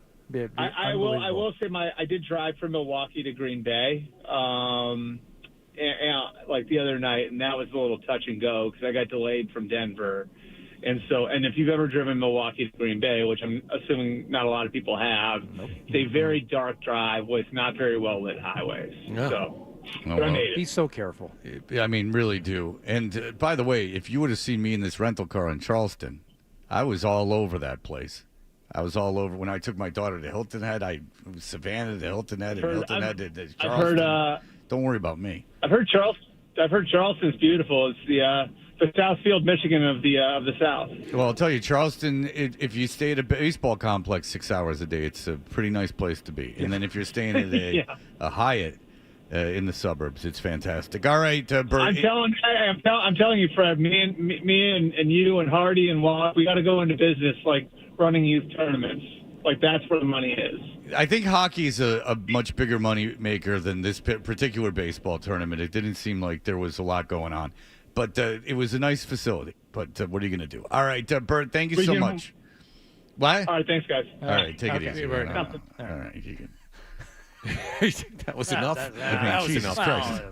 We're gonna go down. We're gonna go down all kinds of roads. He's gonna argue with you about what we're gonna make more money on, running hockey tournaments or baseball tournaments. Yeah, I know. It's just the baseball tournament didn't seem overly egregious. Like they had a bar, but you couldn't drink in it. Mm-hmm. Like in the park, it was like they had a bar attached to it, but it was outside of the gates. And then they sold soda and T-shirts, but it wasn't like a whole thing. I think one of the keys is going to locations like Charleston. Like, what would it cost a family of four to go to Charleston on your own? I don't know. What's it cost to go to Montreal for 4 days for a hockey tournament? I don't know. Okay, good. We can charge whatever we want. Right. And it's all gravy. And they do encourage you to stay at a certain hotel because all the kids are together. Mm-hmm. And so they're probably getting a cut out of that. Get a kickback. A lot of No, kickbacks. the teams make a lot of money, I would imagine, but this particular tournament didn't seem like a huge money grab. It just seemed like the actual people who ran the tournament. It didn't seem like a circus. Like you could leave, like we weren't trapped. Like you could get in and out. You weren't eating there. There was no meal plan. Did you have to buy tickets to go to the games? You had to buy $10 to get into the game. I love it. Yeah, but Bert's onto something. Yeah. Well, 10 times. See, you get like, $2,000, $3,000 a day in gate, and then you pay, and then I don't know if the teams pay to be in the tournament. I don't know how it works. Whatever. But listen, it's beautiful. It's a beautiful experience. It's not going to last forever, Hardy. I can tell you that. It goes by so fast. Enjoy it. Now, you know what it is? It's the longest, shortest time. Because while you're doing it, it seems long, but when you look back, you're going to wake up one day and you say, I can't believe it's over. Which is a very sad thing that parents do. I think we were talking about this off the air. Like, it's a very, very sad thing that parents do that's not necessarily true. Is that they like, when my kids were little, we would see people, and this woman, I remember in Newport, we didn't know her. She goes, "Oh, is this your daughter?" And I said, "Yeah." My daughter was like 3. And she starts crying, and she's like, "My daughter is right here, and she's just graduated from high school." And I went, "God," and she's like, "Oh my God, cherish this, cherish this, cherish this." And it's like, well, what's going on with you now? Like, you're not an old lady. Like what? Like, you're weeping at like the future of your life. This seems really bad. And now my kids are 16 and 14, and I like them much more than I did when they were 3. I'm with the same way. I couldn't wait to get out of it, and I do not romanticize those days when they were real little. Yeah, like a 3-year-old is a lot of work. And they're cute, like when you look at them and stuff. But a 16-year-old and a 14-year-old are fun to hang out with. Like they're cool. They can actually make jokes. Well, and they'll go do stuff with you that you want to do. Yeah, like they can go to adult movies. Yes. Like it's way more fun. They become like your friends in a way. Like at least, I mean. You mean like R-rated? You don't mean adult films? Oh, pornography? Yeah. No, they can get that on their own. They don't need me. I don't know if there's adult theaters anymore. In Newton, there are. Well, the West Newton Theater really, I mean, if you ask me, a lot of these films border on pornography anyway. If only the Supreme Court could judge movie by movie what we should be able to see. That's too bad. And who's going to decide what's art? Can't the senators get back on that? Seriously. And decide what is art? I guess government should have been lacking. This administration has been lacking. Like that Mr. Show when Odekirk is the senator. Oh, I'm at this Amish street fair. This wood puppet has got my loins tingling, and we should. I don't think that you should be able to look at that. That's how things were. That's why Generation X, our generation, was all about pissing off older people, outrageousness, pissing people off, saying outrageous things. And now, no better, no worse. Generation Z is all about being offended by the older generation. It's interesting. We used to poke at the establishment. Now the establishment pokes at the youth. Interesting how times change. That's a show. We'll be right back. See you Monday. Sports Hub headlines. Patriots went through another training camp practice yesterday, and Matthew Judon was out there. He participated fully along with Jabril Peppers and starting center David Andrews, who also returned. They're back at it behind Gillette Stadium at 11 a.m. this morning. The LA Chargers are going to be without starting quarterback Justin Herbert. He has a plantar fascia injury in his right foot. Team is hoping to have him ready for the regular season opener. Red Sox had last night off. They'll be in Texas to play the Rangers tonight. Cutter Crawford will pitch. And at the Summer Olympics, gymnast Simone Biles won the women's all-around competition yesterday. Also, Suni Lee won bronze. The U.S. women's basketball team swept pool play. They beat Belgium yesterday. And men's soccer team will have a quarterfinal match against Morocco later this morning. Sports Hub headlines are brought to you by Awaken 180. Take strokes off your game by taking pounds off your frame with Awaken 180. How many birdies can you uncover? Awaken180weightloss.com. I'm John Wallach at Boston's Home for Sports, 98.5 The Sports Hub. Your next update at 8 o'clock. Boston, the greatest sports top.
Toucher and Hardy is brought to you by FanDuel Sportsbook. Make every moment more with FanDuel. Albert Breer joined us as he goes around the different camps. I am fascinated by the way, when we come back at 8, the 8 o'clock hour, we are unveiling a new segment for you that I got to tell you has got everyone on pins and needles. You all know that I broadcasted, maybe you don't. I don't know if you guys even recall that I went and broadcasted from a convention being held at the media building at Hofstra University in Long Island, New York. When did you go to Hofstra? I don't remember this. It was a couple months ago. Did you even mention it? I don't recall if I did on air, but I might have mentioned it in passing. But I did do. You recall I did the show from there. It was pretty smooth, so maybe you don't.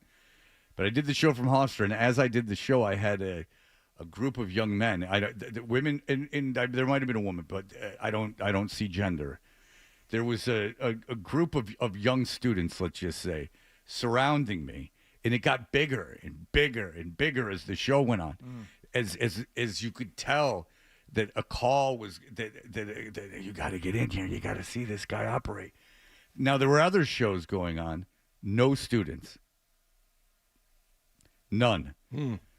I told you there was a guy with a ponytail and a suit, so you could tell he was libertarian politics guy. They had him in a very small studio. Very animated, sitting in a room right next to you. I guarantee you he had at least one weapon holstered. At least one. And Fred, are you playing for the radio? No. I would imagine he had a gun holstered and a knife in a sock. If you had to guess what it was, like he had a hand-to-hand combat weapon and a gun. That's generally how these guys roll. Close quarters and medium range capabilities. Yeah, or a fatal shot or to wound you and get you out of the way. Anyway, so these as the crew, as like a Pied Piper was going around campus, there's a genius in here. Do you think the knife had some kind of like a ring handle on it, like a circle at the bottom of the handle? Because I've seen those, and I desperately want to know how to use one. That guy obviously would know if he had one, and I imagine that's what it looked like. You know, he was up like the second night in a row on a crystal meth binge, and he was buying them off QVC. Nonetheless. So, a siren call. There's a genius among us. Kids start flooding into the studio. And at the end, they were, "Oh, can I have your autograph?" And I said, everyone, I put on my pants one leg at a time, just like you kids. And I said, if any of you want to come and experience more of me, there's intern opportunities. Well, boom, everyone going crazy. But one kid made it through the gauntlet. So can you intern? Oh, boy. 2 phone call minimum. And his name is Isaac. Oh, yeah. Isaac has been in here, and if you ask me when I interned for shows, I mean, Jesus, when I got an internship in Lansing, Michigan, I spent a whole summer in Lansing, Michigan, got an apartment, and I was in the traffic department, the people that program when the ads run. The DJs wouldn't even talk to me. And this was a light rock station in Lansing, Michigan. These are real losers. And they wouldn't talk to me, like bums, essentially bums. And they wouldn't talk to me, and I'm not joking. In stark contrast to you addressing a group of students and essentially saying, without saying, "I shall anoint one of you Oh, I would have my done mentoree." That's unfair to Isaac. Isaac, don't listen to Hardy. There was opportunity for a lot of them. Let's give credit to Isaac. There could have been more, But Isaac's the one that battled through and actually got in here. And all the stuff he's learned from you since he's been here. Well, has let been me get to my point because you guys are being sarcastic. I don't know what the point is. Because I'm about to tell you. Here it comes. You keep interrupting me. Well, the point is as follows. When I was an intern, if you would have, first of all, the DJs wouldn't pay attention to me. Isaac, I say, which is more than anyone ever did for me. But if I was an intern and I would have wanted them to let everyone know I was there, and that, Hardy, is what we were doing. We were going to introduce the world to Isaac. Oh. Is that what happens next? Okay. That was your point? I had to tell you who Isaac was and how he got here. We can't just go, there's a kid named Isaac in the studio. And I am wrong. I'm going to apologize publicly right now for interrupting your 4-minute monologue, which included the trip to Hofstra again, to get to the point which was we're going to introduce you to Isaac. And when, in 3 seconds, what time will it be? Time to break. And I just got us through that. And it was perfectly timed. Despite the interruptions from the peanut gallery. One day you'll mentor the youth. God help them. Did he battle through? Because I'm confused. Was there only one person who wanted the internship? No, there was several, but Jim Louth. I mean, I put it in the hands of Jim Louth. I don't hire interns. I can't. I don't have the power. That goes to the anointed ones. But give Isaac some credit. So when we come back, we're going to meet Isaac. Isaac will meet you, and it's going to be something. We'll be right back.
Sports Hub, a Beasley Media Group station. Sports Hub headlines.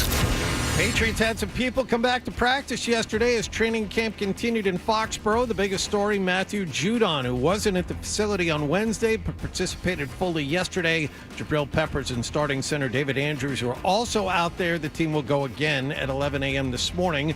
Chargers quarterback Justin Herbert is now out at least 2 weeks. His foot is in a boot after suffering a plantar fascia injury. And Chicago beat Houston 21-17 in the Hall of Fame game last night. That game called late in the third quarter due to weather. Red Sox had last night off. They visit Texas this evening. Simone Biles won a gold medal again in the women's all-around gymnastics competition at the Summer Olympics. And the U.S. women's basketball team won their final pool game. They're 3-0, care of an 87-74 victory over Belgium. Sports Hub headlines are brought to you by 128 Plumbing, Heating, Cooling, and Electric, the company that finishes every job strong. If your home or business has a plumbing, HVAC, electrical, or drain issue that can't wait, you need to call 128 now at 888-CALL-128. I'm John Wallach at Boston's Home for Sports, 98.5 The Sports Hub. Your next update at 8:30. You want to talk sports? We want to talk sports. Squeeze the chicken and open the mouth. It's like we were meant for each other. This is why you need us. 98.5 The Sports Hub. Ta-da! We're back with Toucher and Hardy on 98.5 The Sports Hub.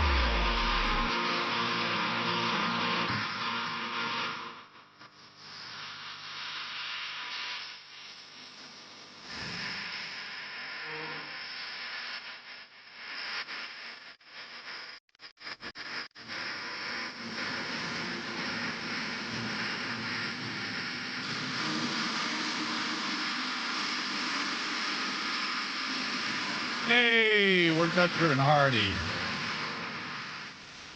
And we're brought to you by FanDuel Sportsbook. Make every moment more with FanDuel. Like I said, I won't go into the whole thing again, but we have an intern here named Isaac, who I met at Hofstra. And when I was an intern for Mitch Albom, and when I was an intern for the station in Lansing, no one talked to me. Like, Mitch Albom didn't talk to me unless I had to drive him around. And then he was just kind of ordering me around. So when someone agrees to do free labor, the best thing to do is at least introduce them to the people. So, Isaac, if you could please come in here just so people on YouTube could see you. You can go to YouTube and watch us. Yeah. Just search 985thesportshub.com to meet young Isaac. You can see him, the visual aspect of Isaac. Hardy, now, how is this all, how are we being introduced to Isaac today? Well, I think it's very, very simple, actually. Hey there. It's Isaac. Isaac, now, Fred, you have made quite a point of meeting and greeting these people and kind of taking them under your wing and serving as a mentor. Would you like to introduce Isaac by first and last name, please, to everybody? Well, it's just Isaac. He's told me he doesn't want his last name shared. I don't know Isaac's last name off the top of my head, and I maybe have not gotten to know Isaac as much as I should have. But nonetheless, Hardy, you have solved this problem for me?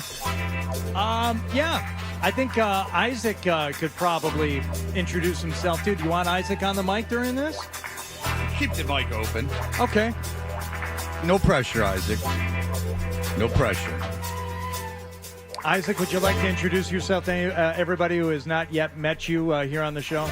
Yeah, I'm Isaac. I'm a student at Hofstra. I met Fred at Hofstra in June. Yeah. And he was very nice to bless me with an internship. I engineered his show from Hofstra at the Talkers Convention, and I'm very grateful.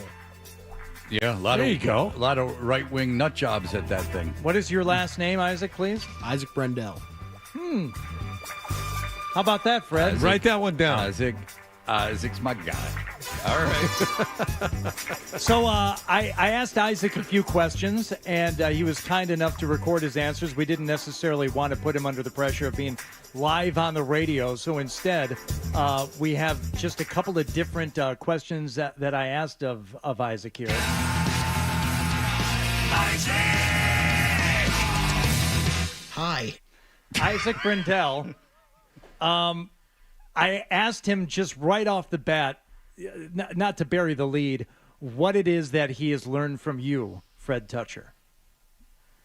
Wow. This is like someone speaking at your funeral and being able to see. All So, right, again, he had time to, formulate his thoughts, didn't want to put him on the spot. So here's what Isaac had to say.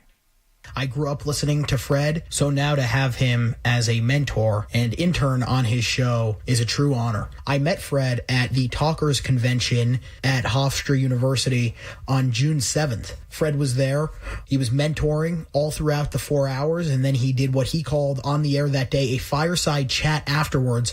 You could just tell the commitment to making the broadcasting world a better place. Everyone there really appreciated it. More importantly, I believe I've learned from Fred is that being early is extremely overrated. When I met Fred for the first time... That's right.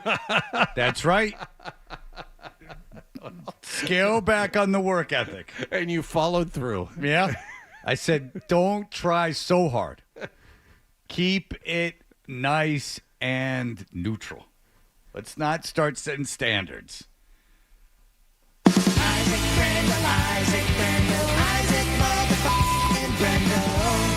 Hi. That's Isaac. Well, you don't have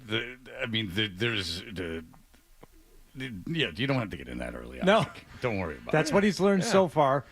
That He used to get in at 1 in the morning. He grew up listening. He used to get in, he filled every box. He learned from you that he listened to you, he engineered for you, and there's no need to get here early. Okay.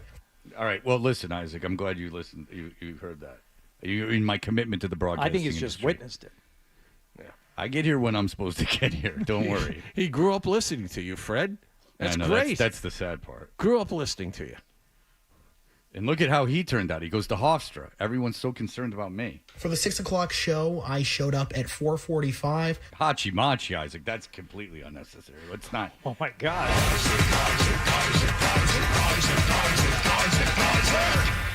Yep, that's me. Yeah. All right. We're selling Isaac to the people. This is good for you, Isaac. Trust me. I thought Fred was going to be there, preparing, getting his stuff ready. Boy, was I wrong. I don't think he even walked in until 5:45, and that's great motivation. Sleep a little more. Yeah, you got to get that sleep. That's how your brain rests and the cells regenerate. Great ideas come to me in my sleep, Isaac. If I deprive myself of sleep, I could die earlier, and then I would deprive the world of my presence. Well, you thought that through. Good for you, Isaac. I've always been someone that likes to wake up and get places early. When I got to the Sports Hub after Fred blessed me with this great internship, I noticed that Fred arrives about 15 minutes, and maybe that's even being generous before the show starts. So, Isaac, now, unfair, 5:40, 5:35 today. We meet every morning at 5:45. I'm here. Unless I'm not, but I generally am. But he's just telling the story. He was here an hour before you that first day, and when you finally walked in, an hour after Isaac was here, and he just said, "Hi, I'm Isaac." Being early is very overrated. I have learned that from Fred Toucher. Yep, that is true. Isaac, I'm glad I could teach you. My name is Isaac Brendel. Say my name. Isaac. All right. Now, this is good, right, Isaac? It's great. Yeah. Announced his presence with authority. All right. And now what do we have? So for you, I wanted us to learn more about Isaac. I mean, he is certainly wanted to extol your virtues, but I wanted to know more about Isaac. So I asked him, Isaac, you're in college now, but what was the craziest thing you did in high school? Just the nuttiest thing that you did as a high school student. And I hope it's Isaac. You didn't admit to anything that can get you arrested, Isaac. No, Okay, no, nothing in that Good for nature. you. Say my name. Say my name. Isaac.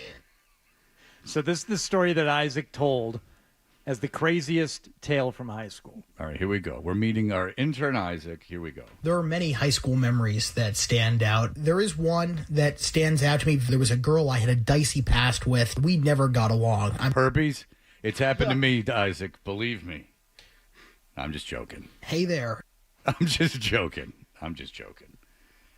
Isaac is a good boy. Here we go. There are many high school memories that stand out. There is one that stands out to me. There was a girl I had a dicey past with. We never got along. I mean, for years, we just didn't get along. I could not stand her. She could not stand me. In middle school, during recess on the playground, she had attempted to throw a rock at me. Isaac? Yeah.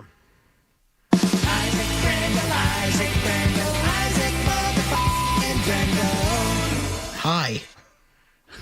She threw a rock at you, Isaac? Yeah, good memories. 6th or 7th grade. She tried to, but she failed? Failed miserably. Okay. Typical.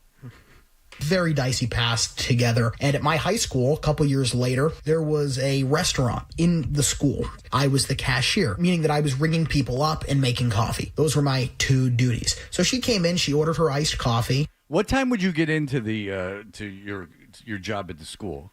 It was, I think it started at 7:20. Would you get there at 3?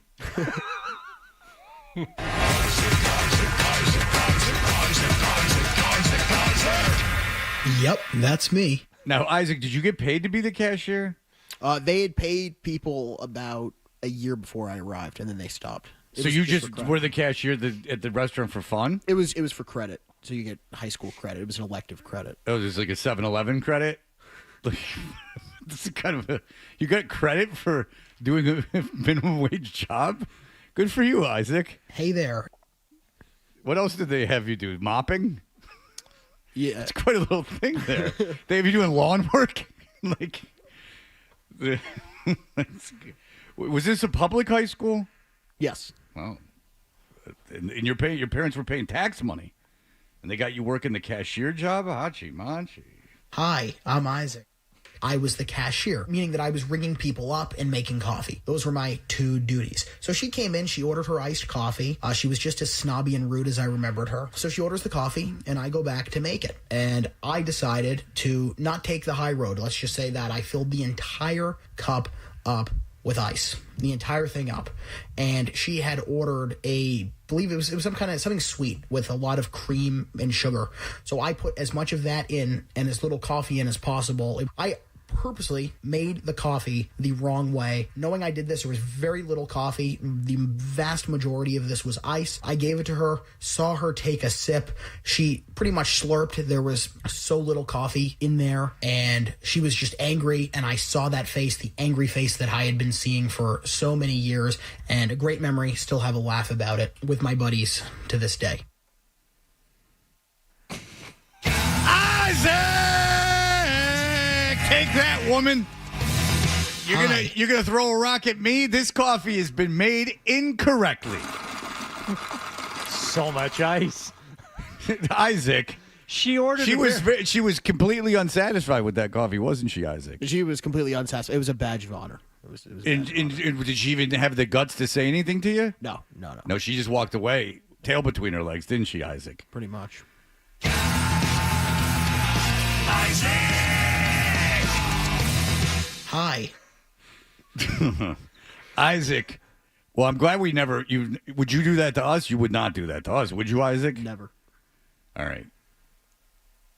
Can you believe that girl ordered an iced coffee, extra sweet, extra cream, and Isaac went ahead and gave her a lot of ice and a lot of sweetener and a lot of cream. Tally it up.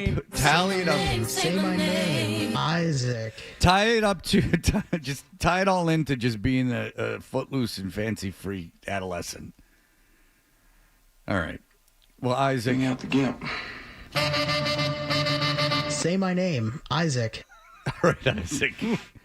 Are you happy? This is great. Okay. Do you have social media or anything you want people that they can see you on? No, is there anything you want? I'm not that active. Good no. for you. You keep that. Smart. You don't need that coffee story going viral. No. Well, it looks worse in print. Believe me. This was a great introduction to you. Hey there. It's Isaac. I mean, we learned a lot. The high school experiences, what he's learned so far in his internship. We've just begun to dig and mine the mother lode that is Isaac Brendel. Well, Isaac, I hope the audience has a sense of humor to what you did to that woman. That coffee was not in any way, shape, or form the way that she ordered it. But listen, she threw a rock at you. And what's good for the goose is good for the gander. Isaac, thank you for joining us. Thanks, Isaac. I'm Thank glad you. that you got to get to be a part of this, and I'm glad you've learned the most important lesson. Let's not try so hard. We'll get here when we're rested. Let's not go crazy. Let's not over prepare. That's the enemy of creativity. Way to go, Isaac. Well done. When we come back, someone who never asked Isaac for an internship is Colin Cowherd. And he has one of the strangest takes, which I don't even understand why you want the press of it. But nonetheless, we will play it for you in just a moment.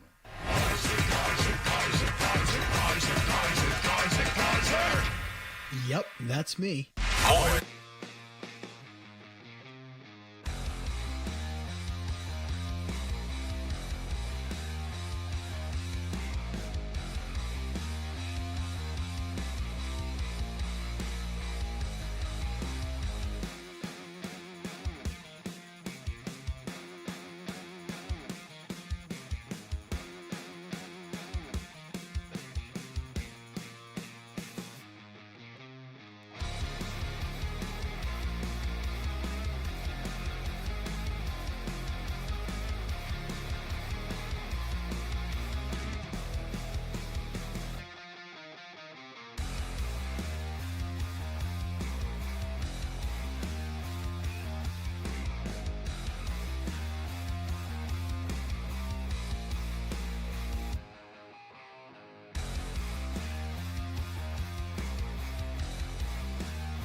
on the Sports Hub.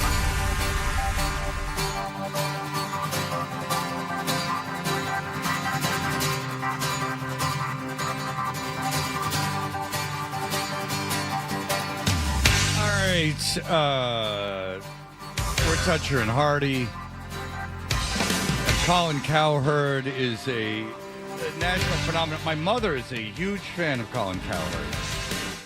She listens to this show because of, me, her son, and then she listens to Doctors Radio, and then she listens to Colin Cowherd. That's what she likes. She's in Knoxville. Because if you listen to sports radio in Knoxville, they tend to lean Tennessee football. I don't mean to let the cat out of Is the bag. Doctors Radio people just calling and say, I got something with my foot? Yes. It's essentially old people calling doctors and asking about ailments. It's like, there was one of those on the in Detroit. news for people in their 80s. No, there was it's syndicated, but like in the 90s, there was a guy who had a long career of being a doctor on the radio. Huh. I can't remember his name, but he was on probably the station that you interned at. It was WJR? It was probably like a WJR nighttime show. Now, WJR ended up giving Daddy some shekels here, but not much.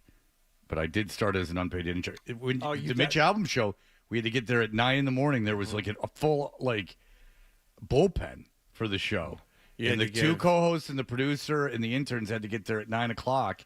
And then the show went on at 2, and Mitch would get there at 1:50, and we would have a binder of stuff for him. A dossier. A dossier. Yeah. I think they called it the dossier. Yeah. And it was all printed out because Mitch Albom was writing for the Free Press. He was doing sports reporters, and he was promoting Tuesdays with Maury. So the radio show was he liked doing it, but it was an afterthought for him. It was just something that he had to do for 2 hours or 3 hours in between the other stuff he had to do, because he'd go out to do book signings at night, and all day he was writing for the Free Press and doing TV stuff. So he would show up, and you would go, you have Tony Danza at 2:30, and then you would move, and then at 3 o'clock, this guy, the girl on the show's husband's going to call in as John Travolta. You just had everything set up for him. When all Mike the and questions. when Mike and Mike did their morning show for all those years with no ratings, they used to get dossiers before they walked in the door every morning. Well, that's what's fascinating to me about Colin Cowherd. There's no doubt that he's talented. I'm not saying he's not talented or that he wouldn't, get great ratings, but I just don't think there's any way that they can keep track of how. I think once you get John and I were talking about this before. I think once you get one of these national gigs, you're in. You don't necessarily have to be good. You just have to get there and not offend a lot of people. Well, no, Colin Cowherd got his job because he's good. But the thing is that I think once you get the job, the pressure's kind of off. Yeah, you don't have to worry about ratings. There's no ratings, because there's no way anyone watches him on TV, so they don't care about that, obviously. And there's no way to track who's listening to him on the radio. I don't think he's on in major markets, probably.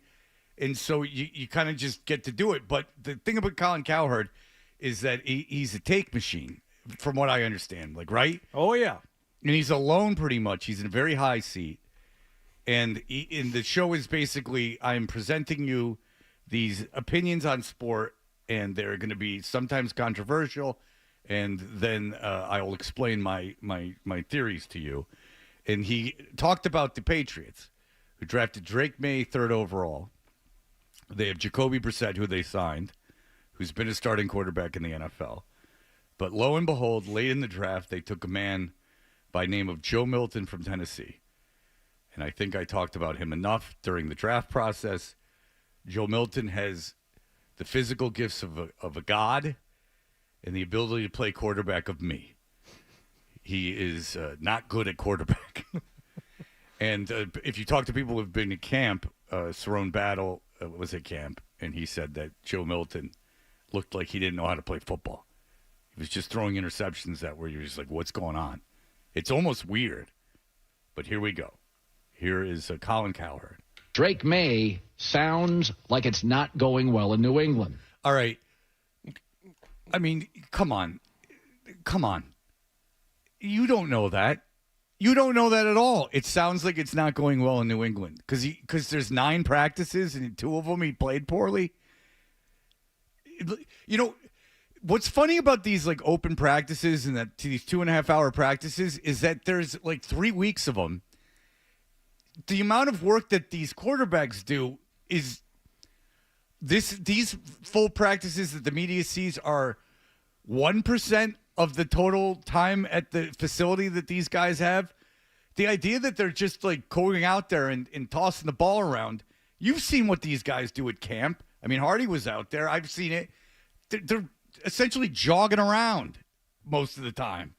They're not getting hit. There's specific setups, 7-on-7, red zone, that kind of stuff. It's not game management. It says there's so much more that goes into it. Yeah, I don't doubt you can win a job like in the process of all this, but it's not like, after 2 practices. But if you're a third round, like I don't think it makes or breaks your career. Yeah, you know enough. You know physical gifts. You know decision making at this point. Let's put it this way. Based on your experience. Let's take it to baseball. Okay, so you scouted a kid. You scouted a kid. You know about the kid. He's just a guy you brought in. He's not even a high pick. He's a guy you brought in that you had scouted. And then so you have him throw some bullpens and you put him in a couple of spring training games. And in the spring training games, he has an ERA of 7. But you see he's got great ball movement, ball placement. It was like unfortunate, Like, there's like more that goes into it than just the obvious result. You understand what I'm saying? Like they know what the kid can do. They're talking to him on 10 hours a day. That's such a lazy thing. Like the rookie quarterback didn't look good in 2 practices. I don't mean to burst your bubble, but who cares? Like, I don't care. He's not expected to do anything. In fact, if he looked bad the first half of the season, that's the thing. I would be like, all right, well, everyone else looks bad too. I was talking with Mike Reese about this. Drake May was supposed to be a project who wasn't NFL ready when they drafted him. His footwork was poor, and you know what? He got here, and you put the pads on, and he's not ready. This is just how shocking this is, really. This is us caring about football too much. It's just caring about football too much. In every a preseason practice where they're jogging around is got you all that Drake May's not working. So anyway, it gets worse. Drake May sounds like it's not going well in New England. According to Michael Hawley, somebody I know, trust, and respect, he said, Well, that's just false, too. He likes Holly? No one likes Holly. Respecting Michael Hawley. Now he's just taking a flamethrower to logic. Of course, I'm kidding. It's such an obvious statement that I'm making fun of it. I like Michael Hawley very much. Please know that. Yes, you're on. According to Michael Hawley, somebody I know, trust, and respect, he said, I went to recent practices. I wanted him to be Justin Herbert and Josh Allen because those were the comps.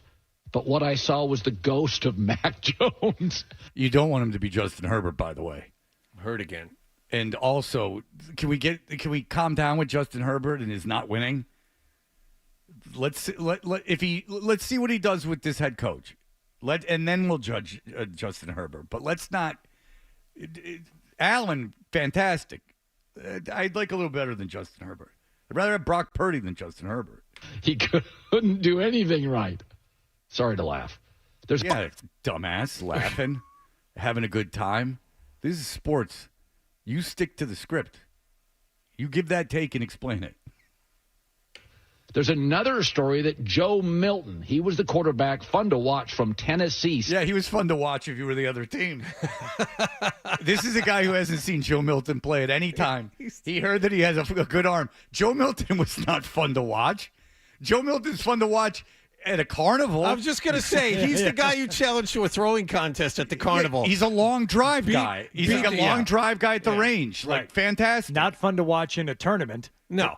Ask Tennessee fans how fun he was to watch. Ask Michigan fans how fun he was to watch when he couldn't make that team. Look how far he can throw the football. Wow. I mean, Milton had to go to Tennessee because he couldn't play at Michigan. He's fun at an elementary school assembly. How far can you throw it? Yeah. Watch this. You're awful big. Wow. Yeah, you look like a tight end and you have a cannon, but not fun to watch. I can assure you that. There's another story that Joe Milton, he was the quarterback, fun to watch from Tennessee, 6th round. They drafted 2 quarterbacks. That Milton has a wow factor. Big, stronger arm than May. More athletic than May. That's That's just nonsense. Like he has a stronger arm than everyone. Yeah, no, that doesn't mean May has a bad arm. No. But technically, Fred, what he said is true. He's bigger, he's stronger, and has a bigger arm. I'm not All positive those things. I'm not positive he's more athletic than Drake May. But what I'm saying is that he's got a stronger arm. But that has nothing to do with anything. But that doesn't mean Drake May know. doesn't have a strong arm. I know. Well, maybe he explains that. This is Chinese arithmetic. Maybe Colin Cowherd, very smart man, maybe he explains that. Well, he has to. It's you have a take, and then you explain it for 15 minutes, and then you break, and then you come back and do the same. That Milton has a wow factor, big, stronger arm than May, more athletic than May, and everybody's looking and thinking, is the 6th-round guy better than the 1st-round guy? The 6th-round quarterback, Joe Milton, is going to probably win the job because he's the athlete. He's the bigger, stronger, faster, more dynamic athlete. Nobody is thinking that Milton is better than May. Nobody. And he's got a staff that tells him what's going on, and he's got he doesn't go. He's not shooting from the hip here. He's not improvising. That was something that was tossed around the old water cooler. The notion that Joe Milton A has been good in practice, which I've not heard, or B is in any way, shape, or form a better quarterback than Drake May, which is ludicrous. There's a very good chance that Joe Milton's not with this organization. Yeah, every NFL team chooses the athlete. Nobody chooses the better quarterback. I mean, everyone said, "Oh, it's a big, strong guy. We're going to start him." He says, Marcus Russell's huge career. I mean, win the job. What does that mean? First of all, no, he's not going to win the job. But even if you mean the job to be the guy who's going to stand on the sidelines while Jacoby Brissett starts the season and probably plays at least the first 6 games, no. I don't think he's going to win that job either. No. There's a million reasons. Well, if you want to take this seriously, there's a trillion reasons. There is that you can't have him be a backup quarterback because there's a chance he could get into a game. So have to be a quarterback. So you can't do that. You cannot have him higher on the depth chart to start the season than the guy you took 3rd overall. That's ridiculous. That it's just nonsense. There's no way that it would. There's no way in a million years it would happen. It would have to Wally Pipp someone. Do you fault the Patriots for taking Milton at all, even where they took him? Not really. I don't. I do. I wouldn't listen. I don't care if you take the 6th round, take a swing at something. Yeah, I don't. But whatever. He's bad, but he's never going to play. But sure. Maybe because he has that arm talent that nobody else has. Maybe you could make a quarterback of him down the line. I could see why you throw a 6th round. Yeah, pick something. at him. Let's bring him into camp, see if there's anything there, like you would for a.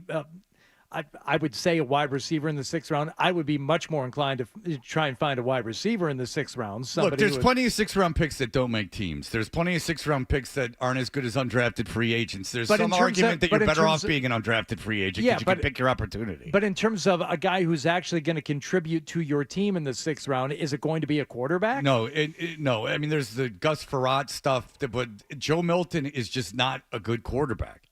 He's not good. He's not good at the position.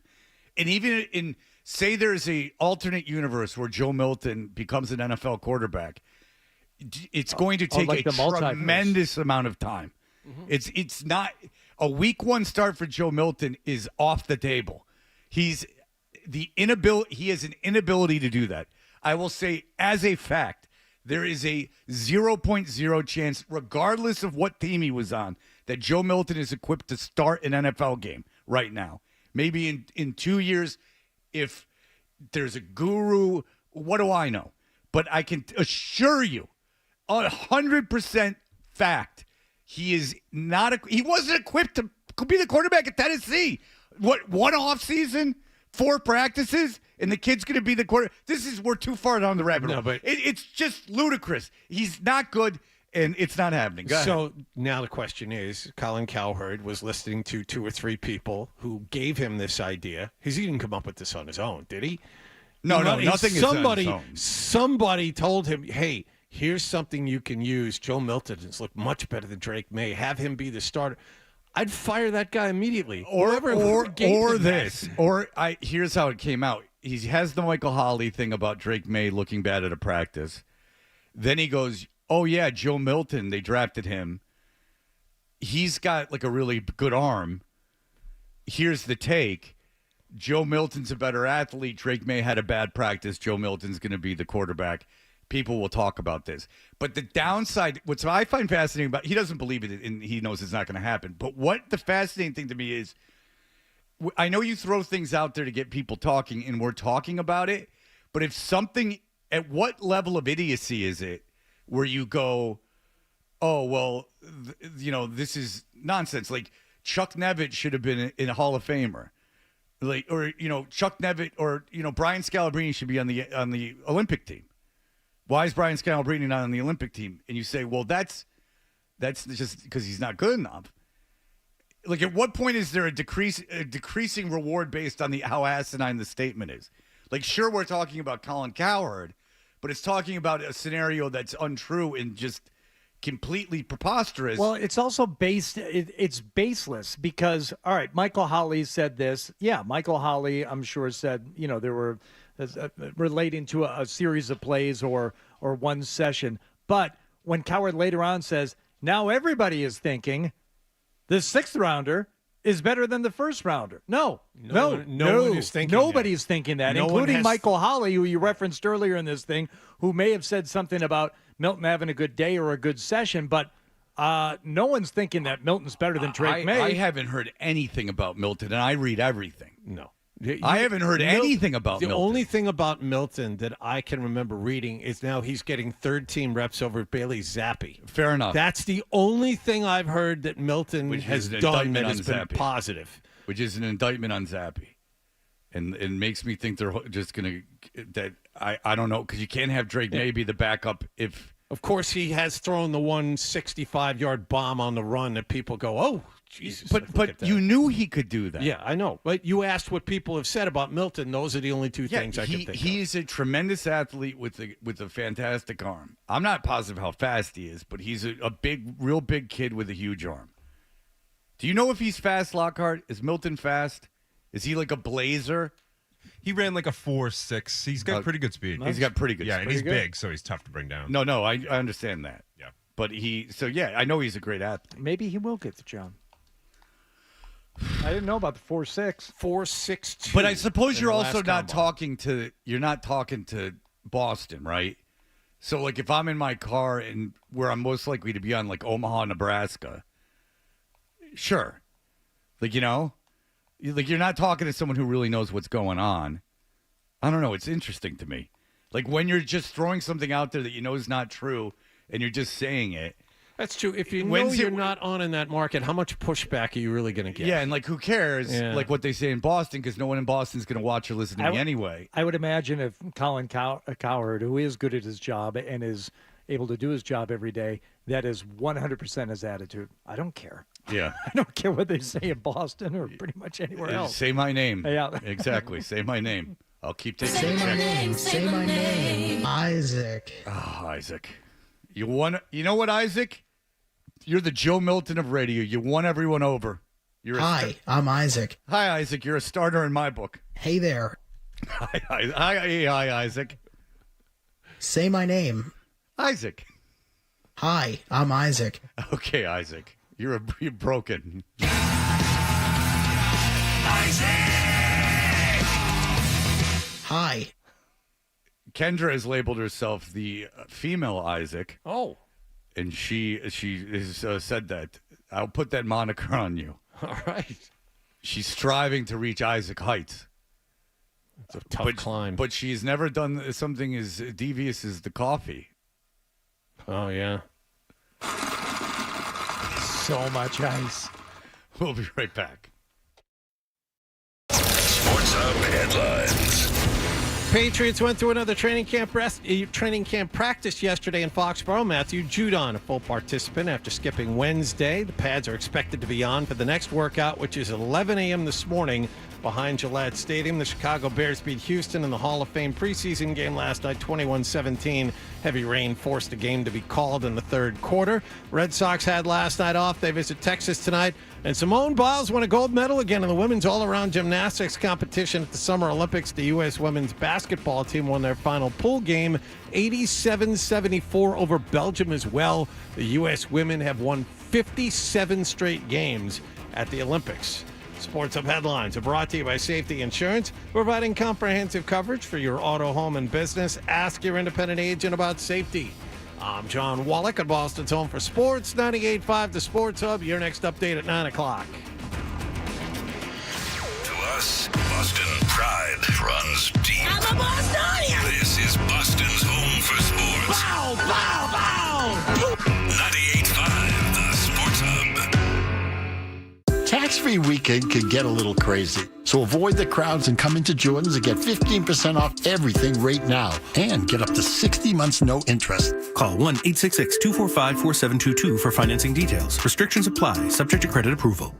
At Rockland Trust, we know listening matters. Whether you're building a family or a business, investing in a new home or a college education, you need a banker who cares. That one person who makes all the difference. Rockland Trust Bank, where each relationship matters. Member FDIC. Volkswagen is amping up production and availability of the all-electric, zero-emission ID4. Charge into Boston Volkswagen for a test drive today. The Volkswagen ID4 is something to behold. It's an SUV with clean aerodynamic lines, plenty of space, and lots of tech features. Did we mention it's all electric? See what everybody's buzzing about at Boston Volkswagen. The electrifying John Welsh and his team at Boston VW will help you find your next Volkswagen. Located in Watertown Square or online anytime at bostonvw.com. Help drive us all towards a better future.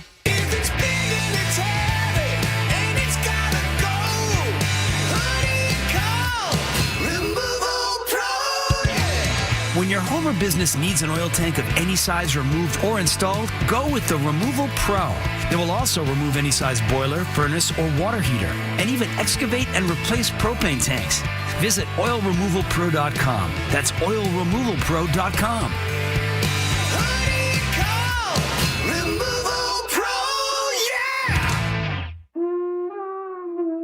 Sharing with roommates is hard.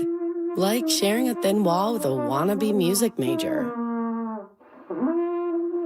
But you know what's easy to share? Xfinity Internet. Get fast, reliable internet that's powerful enough for all your roommates to be online at the same time. That means while your roommate streams trumpet tutorials, you can put your headphones on and play your favorite video games. With the volume turned up, of course. Like, way up. Get a special student offer on Xfinity Internet for just $25 a month for 1 year. Plus, there's no annual contract, which means you're not locked in if you move out next year.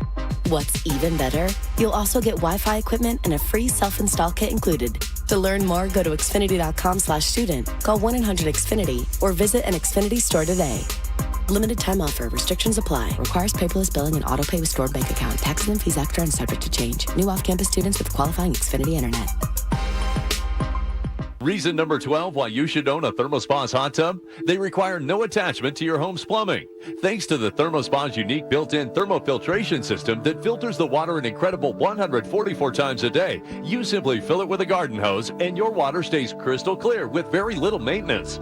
Call to receive a free DVD and brochure and find out how you can own a ThermoSpa's hot tub for only a few dollars a day.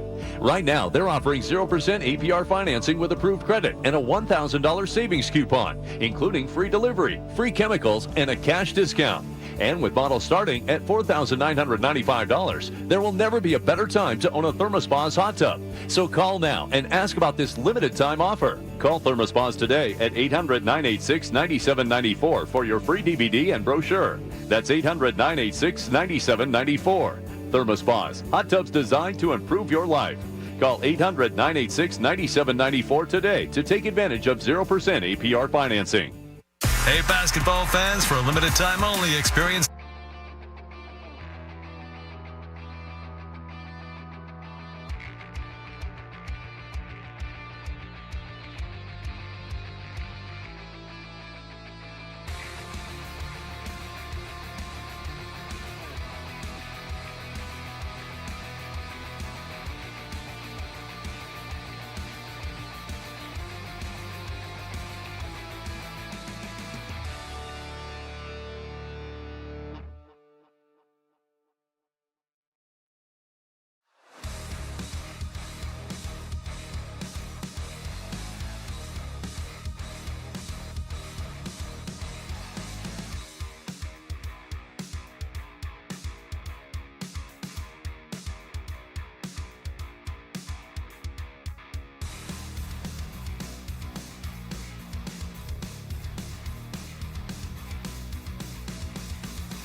Hey, well, that's good. I'm going to have to bookend those then. We are Toucher and Hardy. We are brought to you by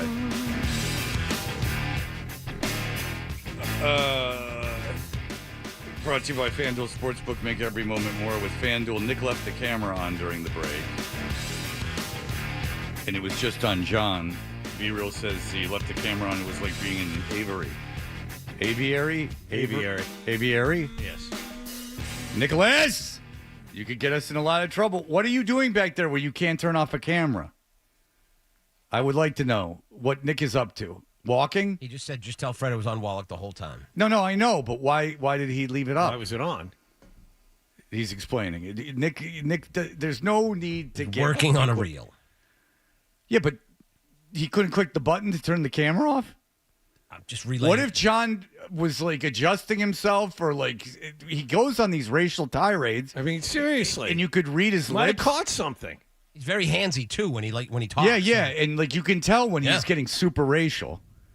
It's like he's holding it all in on the air, and then it just erupts in this sea of really even of hate hate in regions of the world you don't think of often. Yeah.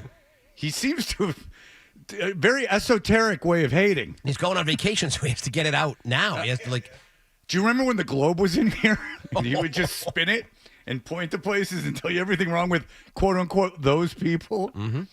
Jonathan. I'm sorry. Well, this is Russian roulette with this Nicholas. I know. With his reels. This time it's me. Next time it could be you. Nick's up there. I like his reels that he makes, but Nicholas, my God. Don't rob Peter to pay Paul. That's a biblical reference. Nice. Come on. You find the Lord. Get some peace in your life. Hi, Kendra. Oh, that was Isaac. You guys are ready for vacation, huh? I don't know. Have you seen Isaac today? Yeah, have you met Isaac? I have not met Isaac, but I'm not sure he exists because my drive-in, that whole rampage about how great Fred is just sounded like AI. Isaac, make yourself... My name is Isaac Brendel. Say my name. Isaac, come in here. Yeah, say his name. Isaac, come in here and wave your hand at Where's the people. Tyler Milliken's cousin? He's Tyler Milliken's cousin is fantastic. I spoke with him last night. He is. Is he? Yeah. Is he back at school? Who knows? Steve, go ahead. Hey, so I understand that being in media, it's important to talk about nonsense storylines like rookie quarterbacks not being NFL ready after 4 practices. But can we please talk about the defense and the impact it's going to have when they're supposed to be carrying the team and we don't have Belichick anymore? Yeah, Barmore's injured. What's Gonzo going to do? I'll hang up and listen to you guys. You hang up and you listen to what I have to say. It was Tim Kirchin. You tell me. I think the defense is amazing. You should see these guys with their shirts off. I'll tell you what. Everyone's going crazy with this offense. They're you tell me Adonises. about this defense. I tell you, Matthew Judon's an Adonis. They got to sign him. I'm standing here with the other pool reporters, and Matthew Judon came back to practice. That was fantastic. Thank God I was here. They got to trade Judon. Yes, they do. If you can get anything for him, trade him. They do. What difference does it make? Trade him. We went through this yesterday. Trade him to Chicago. Trade him to Dallas. Trade him to Houston. I'm sure there are a lot of teams that would want him. Please, no Houston. Well, Houston, like you guys were going to beat Houston anyway. Hey. Well, if you got, I have some futures. Don't you worry. All right, what is the futures? Don't you tell me now. Okay, so Dan and I have been going back and forth on the Saturday morning show about the Jaguars for a couple weeks now. You're fading Dan. No, actually, Dan's taking the over on the Jags on the season. If you guys listen to me, I don't want to hear anything about bias. I had the Texans to win the division last year. I had C.J. Stroud as Rookie of the Year. I had Will Anderson as Rookie of the Year. I am not a bias bettor. Dan thought Will Anderson was overrated. I hardly ever touch the Jaguars. You're ignoring that statement. I don't think he's overrated. No, Dan said I that. know, but Dan. And Sauce Gardner, he said, was overrated. Oh, God. Sometimes I think Dan just says things to say them. Anyway. But he's so smart, he lets you know. I'd like to say not my circus, not my monkeys, but unfortunately, it's your show. It's my circus. Whenever you're responsible for what he says. Oh, I'm responsible for Yes, you are. Then I gotta go. My mom's here. I can't be responsible for Dan Lipschatz. Your mom's here? We had to dump some stuff Isaac, from the keep her away podcast from last Isaac. week, so. You did? going on? Yeah, we did. Isaac, why have you not come in here? All right, what is the over-under I on the won't Jaguars? throw a rock at you, I promise. I'm just not convinced you're not AI. All right, come on in. Show yourself. Isaac's not Okay. Hey there. It's Isaac. That's Isaac. Hi, Isaac. That's Kendra. You too. See? That's Isaac. All right. You're not. All right. I didn't Not think you knew how to AI. work He's an AI actual anyway. person. No, I don't. You don't think I know how to work AI? Chat GPT. Don't you just type what you wanted to around what you wanted to say? Yeah, give you it- like describe. Yeah. I think I might be able to figure it out. Okay. You think that highly of me? That I couldn't figure it I out? think it depends on the day. This is an attack on my age, No, my intelligence. it's just your readiness score for the day. Okay. All right. Anyways. So the Jaguars. So the Jaguars are currently sitting plus 130 to make the playoffs. I think the AFC South has come a really long way in the last little bit. I do think 2 teams out of this division are going to make the postseason. I think Indy has a chance. I think the Texans are. You think Indianapolis has a chance? Yeah. Why? I think that Indy got a lot better. My big question is whether Anthony Richardson can kind of hop right back into where he left off. Like his first few snaps last year, his first few plays really like It was really fun to watch. He was really fun to watch, and he wound up getting hurt. I think that Joe Flacco, as we've seen, has been a pretty serviceable backup. I don't think that anybody expected, kind of that miracle of a season that they had last year. Jonathan Taylor, I think, obviously great guy. Michael Pittman Jr. helps the fact that Anthony Richardson's probably going to need a security blanket at some point. I think that this team's gotten a lot better. Their defense is pretty good. Do I think that they're the same caliber as where Jacksonville and the Texans are at right now? No. But that being said, I think the AFC South's gotten a lot better. I do expect. You don't have Davis Mills fever? I am not a part of Mills Mafia. No. The Mills Mafia. That is pretty good. If I'm in, well, it's stolen from Bill's Mafia. I didn't come up with that. No, of course you didn't. Well, it's a Mills it's Mafia a, is better. It's a pun. Well, it's also an alliteration. No. Anyways, I do expect 2 teams to make the postseason. I'm expecting a little bit of a sophomore slump from CJ Stroud just because everyone can't stop kissing his ass. Like it's gotten to the point of ridiculousness. Albert Breer thinks they're going to make the Super Bowl. Oh my God, that's crazy to say. And I do love D'Amico Ryans. I really do. They've gotten a lot better. I think that Stephon Diggs. People are saying that they're worried about Stephon. I just think that Stephon didn't like Josh Allen, and I'm gonna stick on that.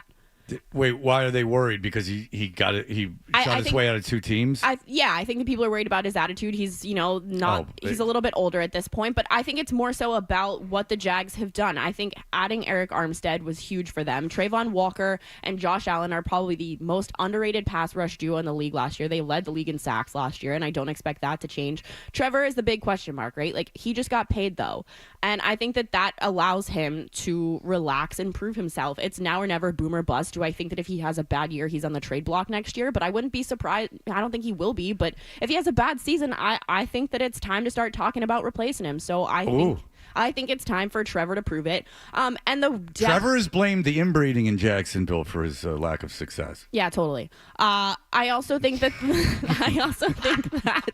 the receiver position has a lot of depth in Jacksonville too. So all right, okay, but you like, because the Texans are making the playoffs, correct? Yes, I think the Texans make the playoffs, but my big thing here is that I think 2 teams from the AFC South make the postseason. Which is interesting because you're saying that that's not happening in other divisions. Yeah, I took the Bills under on the year. You took the Bills under. Yeah. Who do you think wins the East very quickly? Probably the Jets. I don't hate that Bills under 10.5. I love the Bills under this year. They lost a lot of people, and I don't think they have a good coach. Oh, how about that?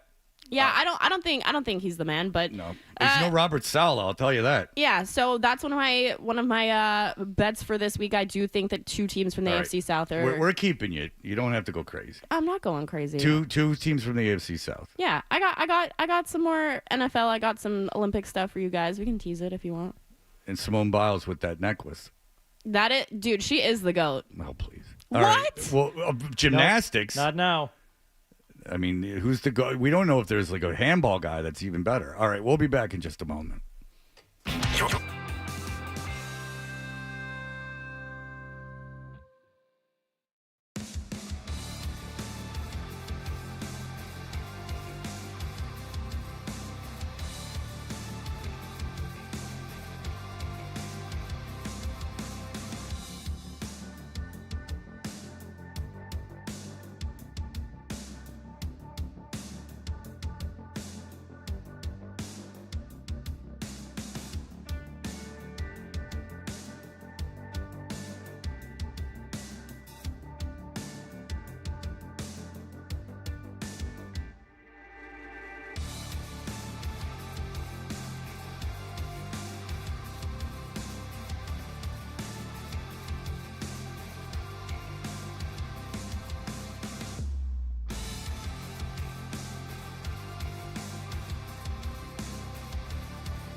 doing it live. This is Boston's home for sports. WBC FM and HD Boston 98.5, the Sports Hub.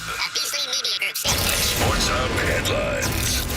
Patriots went to another training camp practice yesterday, and after some back and forth with the team, Matthew Judon was out there and practiced fully. Jabril Peppers and starting center David Andrews were also out there as well. The team is now less than a week away from the preseason opener. They'll be back at it behind Gillette Stadium in about 2 hours. The Chicago Bears beat Houston in the annual Hall of Fame preseason game last night, 21-17. Heavy rain forced the game to be called in the third quarter. The LA Chargers are going to be without starting quarterback Justin Herbert. He has a plantar fascia injury in his right foot. The team is hoping he'll be ready for the beginning of the regular season. Red Sox had last night off. Cutter Crawford starts against the Rangers in Texas tonight. Mike Trout out the rest of the Angels season with a torn meniscus in his left knee. He had surgery for another meniscus tear in the same knee in April. And at the Summer Olympics, gymnast Simone Biles won the women's all-around competition yesterday. The U.S. women's basketball team swept pool play with an 87-74 win over Belgium, and the men's soccer team will begin momentarily against Morocco in the quarterfinals. Sports Hub headlines are brought to you by MEFA, providing resources to help you plan for college. Info at mefa.org. I'm John Wallach at Boston's Home for Sports, 98.5 The Sports Hub. Your next update at 9:30.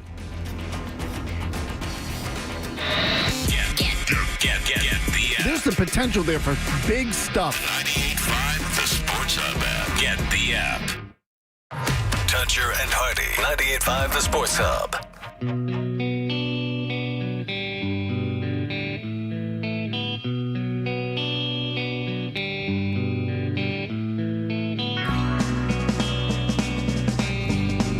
Hey, we are Toucher and Hardy, brought to you by FanDuel Sportsbook. Make every moment more with FanDuel, and you can watch us on YouTube.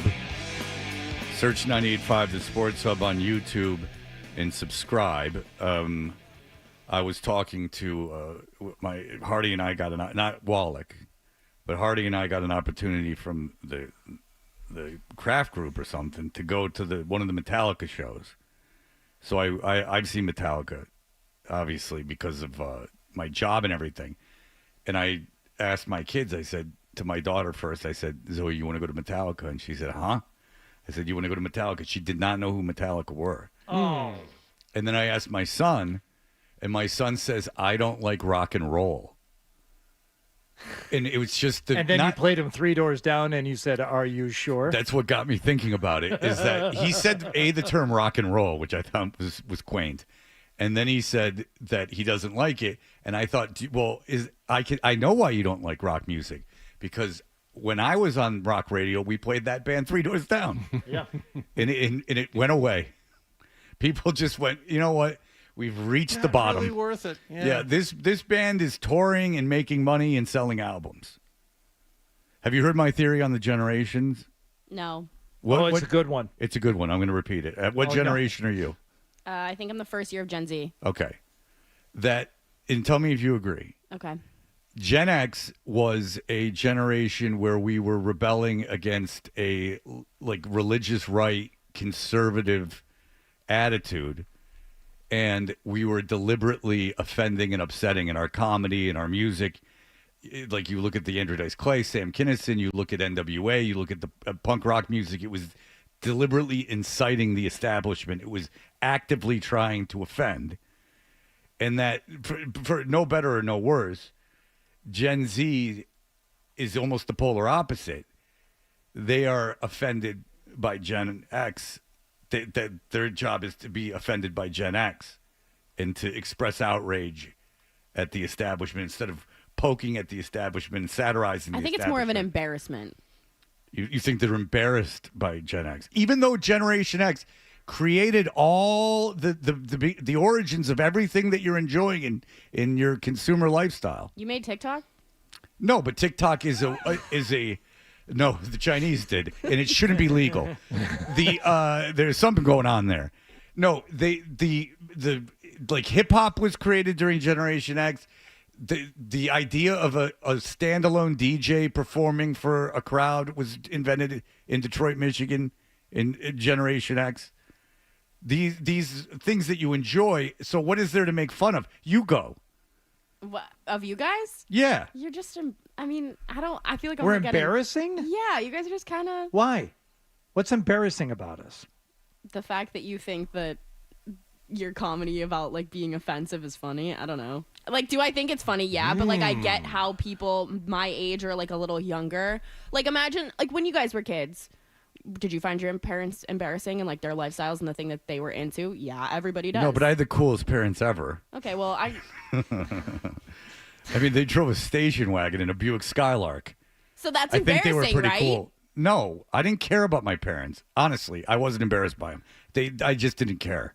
They weren't a factor, like with my social life. Look, being embarrassed by your parents, that is multi-generational. Yeah, exactly. That's every generation. Yeah, that's not anything. We're not talking about, but also Generation X, I guess. But like, it's not like, I mean, it's not. You're not old enough to be my kid. It's more so like your generation Or was young the enough first to be my kid. go. I am young enough to be your kid. I would have had you at 21. 20. Yeah.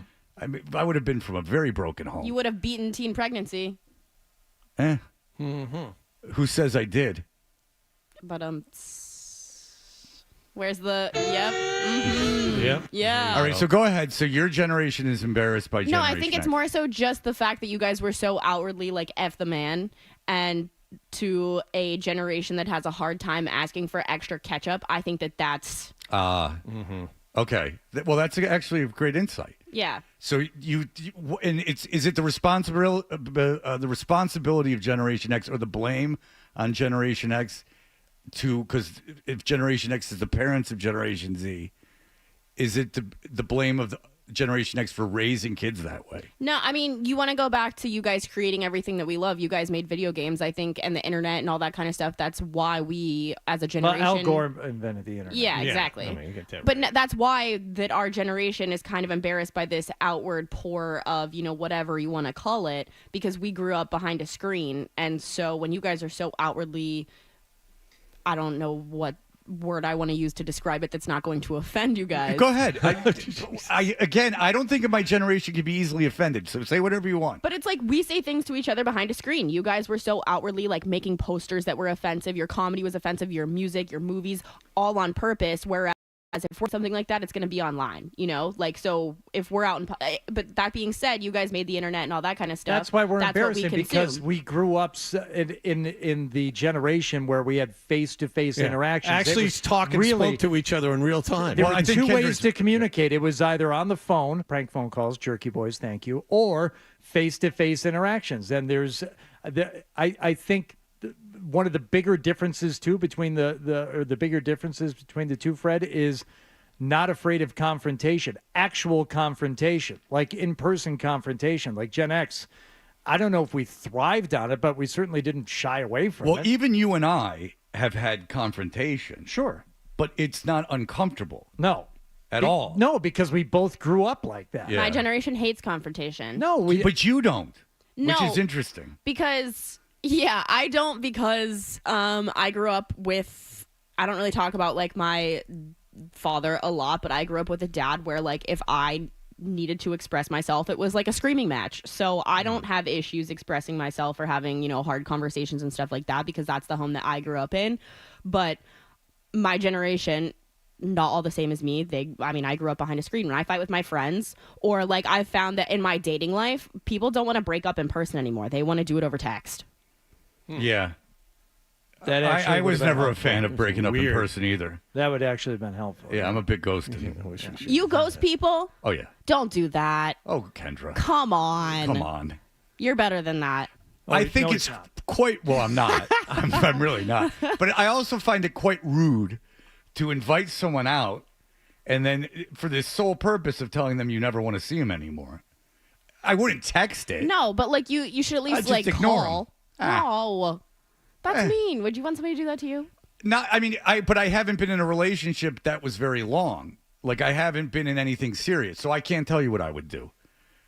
I mean, I'll tell you, if I get a girl pregnant, then I'll just be like, see you later. Yeah, okay, as you I'll should. move. Be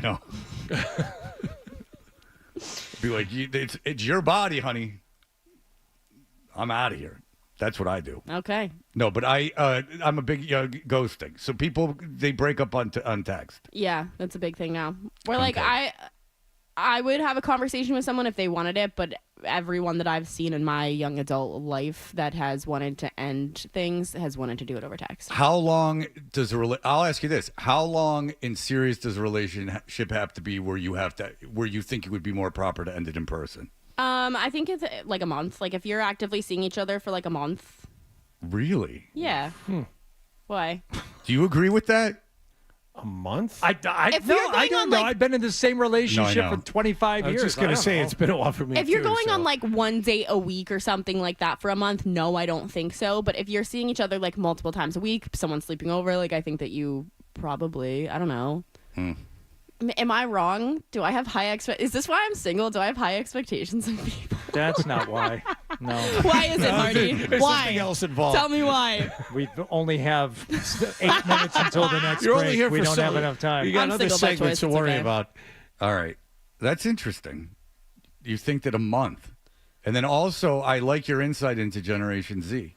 And is it the fault of Generation X for creating these screens in the way that we're parenting, that everyone is so sensitive? I think we grew up a little bit and realized the danger that we were under and like, holy crap, how did any of us survive? Between Fred, where you and I grew up with the Oakland County child killer. They're literally abducting and torturing and killing kids. And they're like, be careful when you go out with your friends and make sure you're home when the streetlights come on or a few minutes afterward. But go have a good time. Go have a good time. And right. I mean, seriously, be just gone for hours all day with power tools and, mini bikes. And it's like, holy crap, how did any of us live through it to where, yeah, it was fun, but with your own kids, now you're like, I can't I wish they would do a little bit more, but I certainly don't want them doing everything that I did. Yeah. Because it's a miracle I didn't die. I want them to be free range, but there is a certain point where I'm glad that there's almost video games, because like that intense boredom is where the vandalism and explosives came. Like that intense boredom, like fires. Then all of a sudden you've lit somebody else's front lawn on fire. Yeah, now instead kids are dropping F-bombs on freaking Call of Duty. But even that, and getting canceled. Our next president is going to have their chat room from Xbox leaked. I guarantee it. Our next president is going to be the greatest guy ever. Not now. I meant our next president that's like my generation is going to have like Snapchat leaked, Xbox chat you're rooms. screwed because the zenith has been reached. That's right. With this election. Whoever comes along 12 years from now, you know what? Not even touch the sun like this. You guys, you're going to have a 90-year-old. You're such sheep. Forget about what the voters or what the election, what the media tells you. My president will be the greatest, regardless of what he's labeled as. I know who my president. Who's your is. president? Don't worry about it. You know who my president is. I don't know. It's probably some golfer. No. That's right. I'm taking golf lessons, Hardy. Oh boy! I sent another video. Perfect. Wait, video? Are you sticking around today to film this? No, it was supposed to be yesterday. I can't. I have to go get my driver regripped. I didn't even. I have That's to a leave. great idea. I leave right at 10. I'm filming this video without you at this point. Kendra, we're playing. Where are you taking lessons? I'm taking lessons at. I can't say it yet because it's sponsored. Oh, okay. But I am doing it with a Tour Pro. Oh yeah, there you go. An actual Tour Pro. I'll name drop you when we get off of this. I think you're gonna scream. Where is it? Where are the lessons? She can't say. I can't. I'll tell you. I'll tell you off the air. In Massachusetts? Yes. I'm trying to. Hardy knows every Tour Pro in Massachusetts, so. Well, there aren't many. I know. Therefore, you know all of them. Dun, dun, Brad dun. Faxon, ladies and gentlemen, congratulations. Tom Kite. Connecticut. Connecticut. I'm filming this video without Hardy at this point, though. For real. You got to do the video. It's my most popular video, and people are getting mad that I haven't put one out in 6.5 weeks. All right, well then you don't have to. You can do it without Hardy, but then you'll just have to do it with Hardy the next time. Yeah, the next time. Well, you guys can be hitting golf balls the next time. There you go. You'll be much more comfortable that way. What if she was with the Tour Pro? Then all of a sudden his attitude perks right up. No. What if it's that Hardy's guy that gonna be like, station? "Can I come hang out with your Tour Pro?" That's exactly his attitude. What's the guy that lives How here? do you? When I tell him who it is, he's definitely going to ask me to hang out. Lives in Massachusetts? He doesn't live here, but Okay, he all doesn't right. live here. All right. Well, Keegan Bradley. Scotty Scheffler. We'll talk about this off the air, you guys. Okay. I can see the wheels a turning. Craig Stadler. Oh, the Walrus. Oh, that'd be great. It's just John Daly. Just comes up. I want to be all the invited if lessons are it's in the John Hooters. Daly. I want to see that. Yeah. All right. All right, Kendra. Go Olympics, real quick. What do you Okay. got? Put money on Jaden Daniels for Offensive Rookie of the Year, but for the Olympics, I'm taking. This is a little crazy for some people. I told you guys last week that France basketball overrated. They should have lost to Japan. I'm rocking with the Germany money line today versus France. What was that? What was the line on South Sudan versus the U.S. team? 28.5.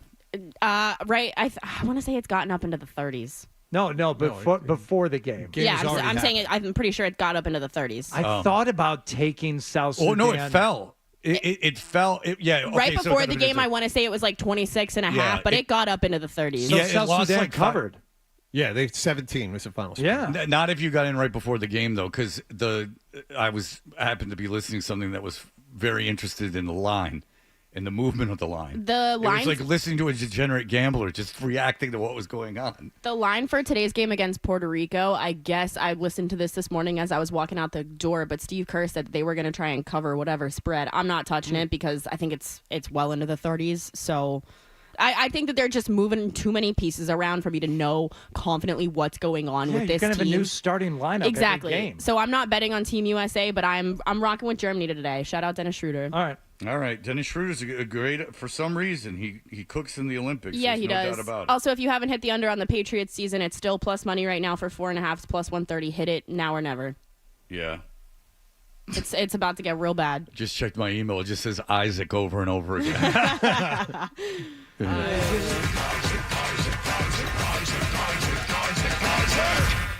Yep, that's me.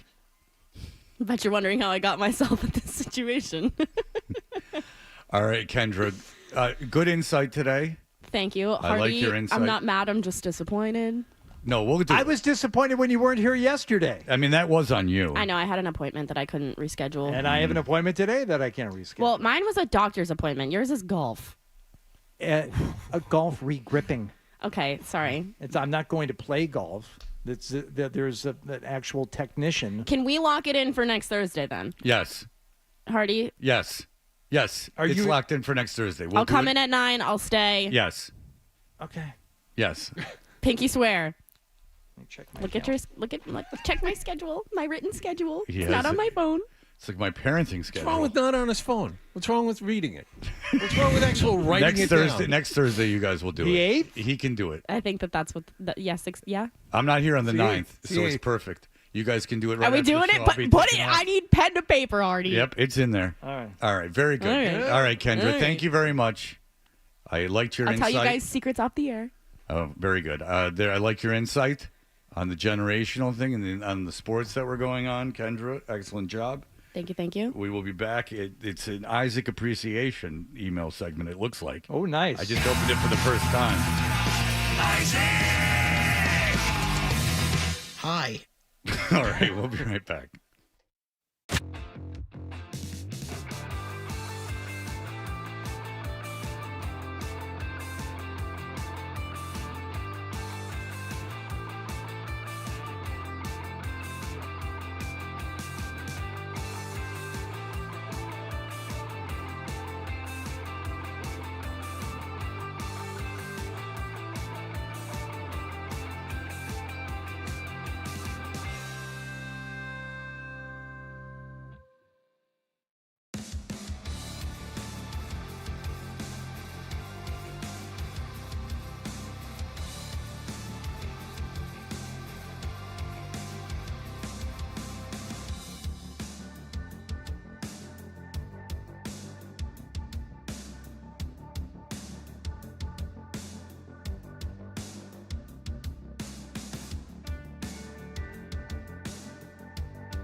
bit.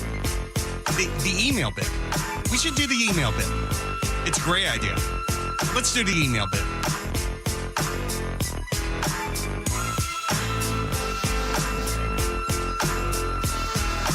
Much like you, Fred, playing the country club twice in one weekend, Kendra, very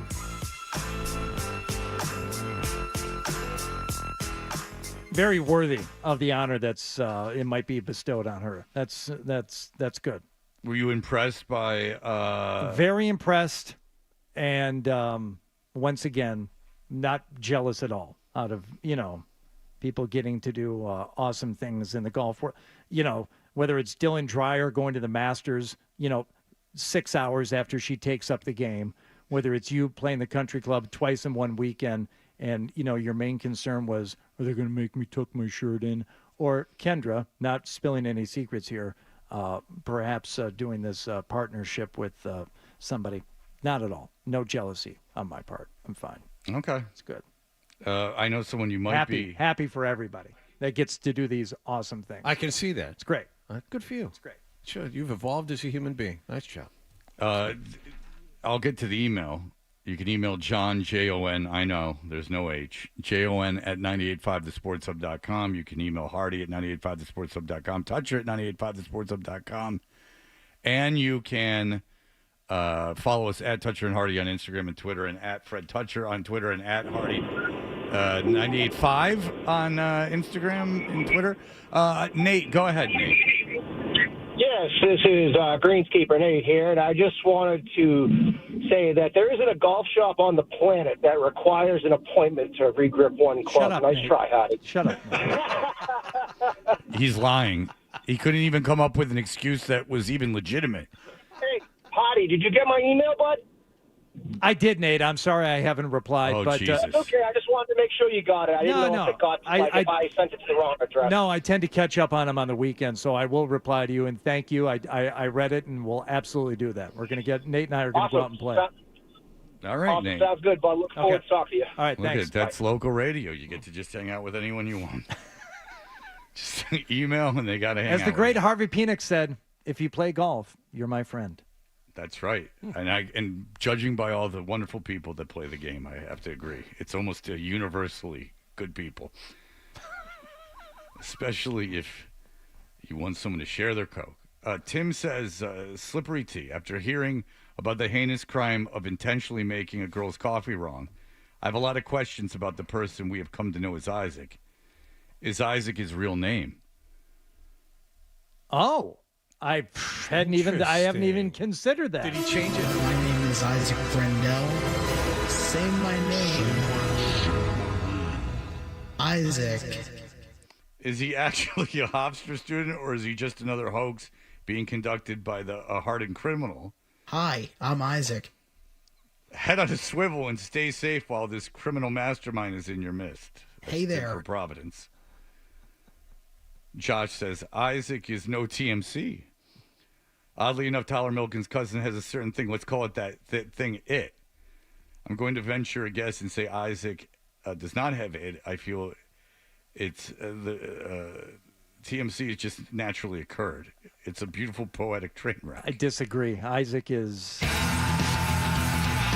Isaac! Hi. Again, That's joie de vivre. That is a certain je ne sais quoi. Let's get down to... Yep, that's me. Isaac is an effing madman. That iced coffee story, get the hell out of here, man. Let's get him and Road Steamer together and see who can cause the most havoc, which is a great idea, RC, and a great instinct. But unfortunately, given the rules of society that we currently live in, I'm not joking and trying to make it sound cooler than it is, we could not let Isaac and Robbie Road Steamer go out together. What? How dare you? You think Isaac is going to corrupt Robbie so badly that Robbie would somehow get angry and have reason to take action against the radio station? Yeah, I think Robbie, yeah, absolutely. Robbie would as he runs deep with lawyers, he would have a whole squad. I don't think Robbie is litigious. I think we'd be safe in doing that. I think Isaac, not being an employee of the station and going out with Robbie, if anything were to occur at all, we would be in a position not to be able to defend ourselves. Oh. Isaac Brendel, motherfucking Brendel. Hi. And I'm not at retirement age yet, and I don't want to do something where there's literally no defense. You put out a non-employee out with Robbie Roadsteamer in such and such a place, and such happened. Mm-hmm. How do you explain yourself? I can't. That would be my response. I always want to have at least a nugget of a reason. My name is Isaac Brendel. Say my name. Isaac. A lot of good reaction, Isaac, today. They liked getting to know him. They loved hearing the stories. It was well done. Nice job, Isaac. All right, so there you go. The great Isaac is here. I got a email last night. Gents, few things show as great as ever. Chemistry continues to grow. That said, I am sick and tired of John turn my back on my religion Wallach and his endless sports-related hoodies. Every GD day a new one. If it's not one of the Boston Big Four, it's some dumb, obscure minor league, Cape League BS sweatshirt. Maybe he likes the minor league hoodies so much, Yes.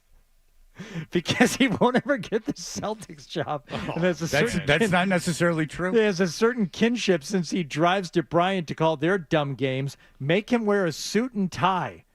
Great weekend, Fred. Great weekend, Hardy. Horrible weekend, John. What the hell's his problem? I don't know. Jesus It's a Christ. 90-degree day. You do have a hoodie on. I don't dress for outside. I dress for in here. It's 70 degrees in here. I get cold. I don't know what to Subject tell you. line, sick of Wallach's dumb hoodies. Well, we got Patriots on today, so wheelhouse material for you, sir.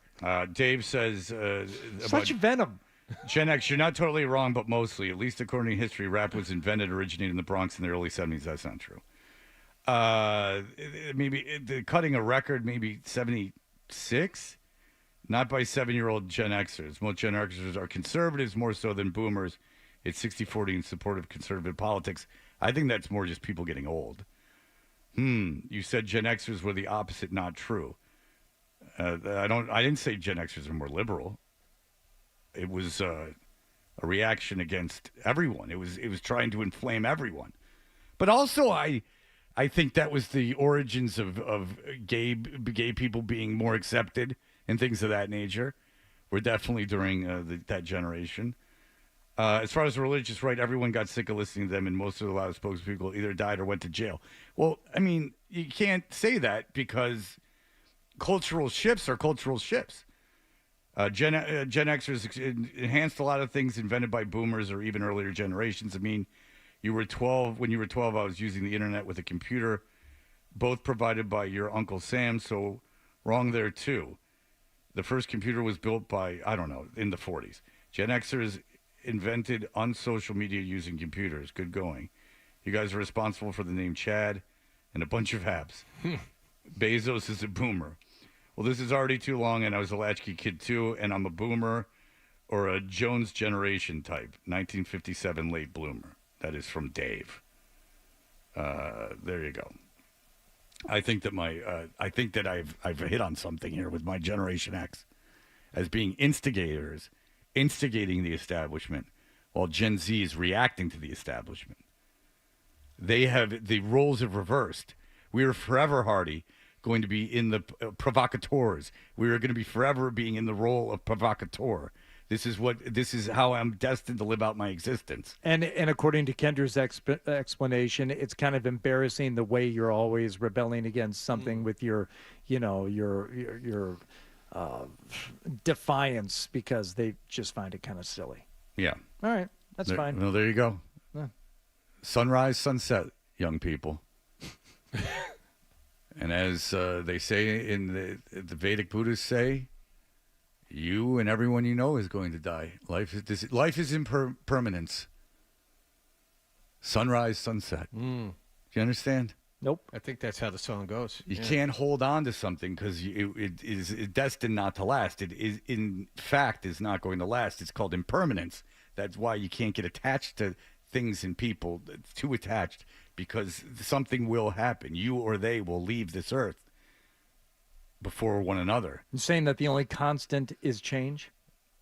That is one way to put it, absolutely. Well put.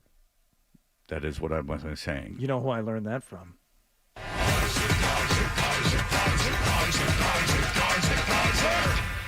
Yep, that's me. Isaac invented the internet, and he wrote Star Wars, Empire, the good one. Chapter 5. Say my name. Say my name. Isaac. Yep. If you were watching Isaac, too, I think it adds another level. Just seeing how gung-ho the kid is. It adds another level to all of us, I like to think. The kid's got moxie. Being able to look at Wallach's hoodies and, you know. Yeah, I think if you put him on internet, the Instagram, Fred's that goes hipster viral. doofus flat brims. Yeah. Yep, really making a young man statement. Look at me. Flat brim life. That's right. This Tiger's hat from MLB.com. It's real gangsta. All right, we'll be back in just a moment.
Toucher and Artie, brought to you by FanDuel Sportsbook. Make every moment more with FanDuel. I was telling you guys that I've taken to getting up at 4 a.m., not on purpose, but my life, which is a full 3 hours later than some people arrive at work.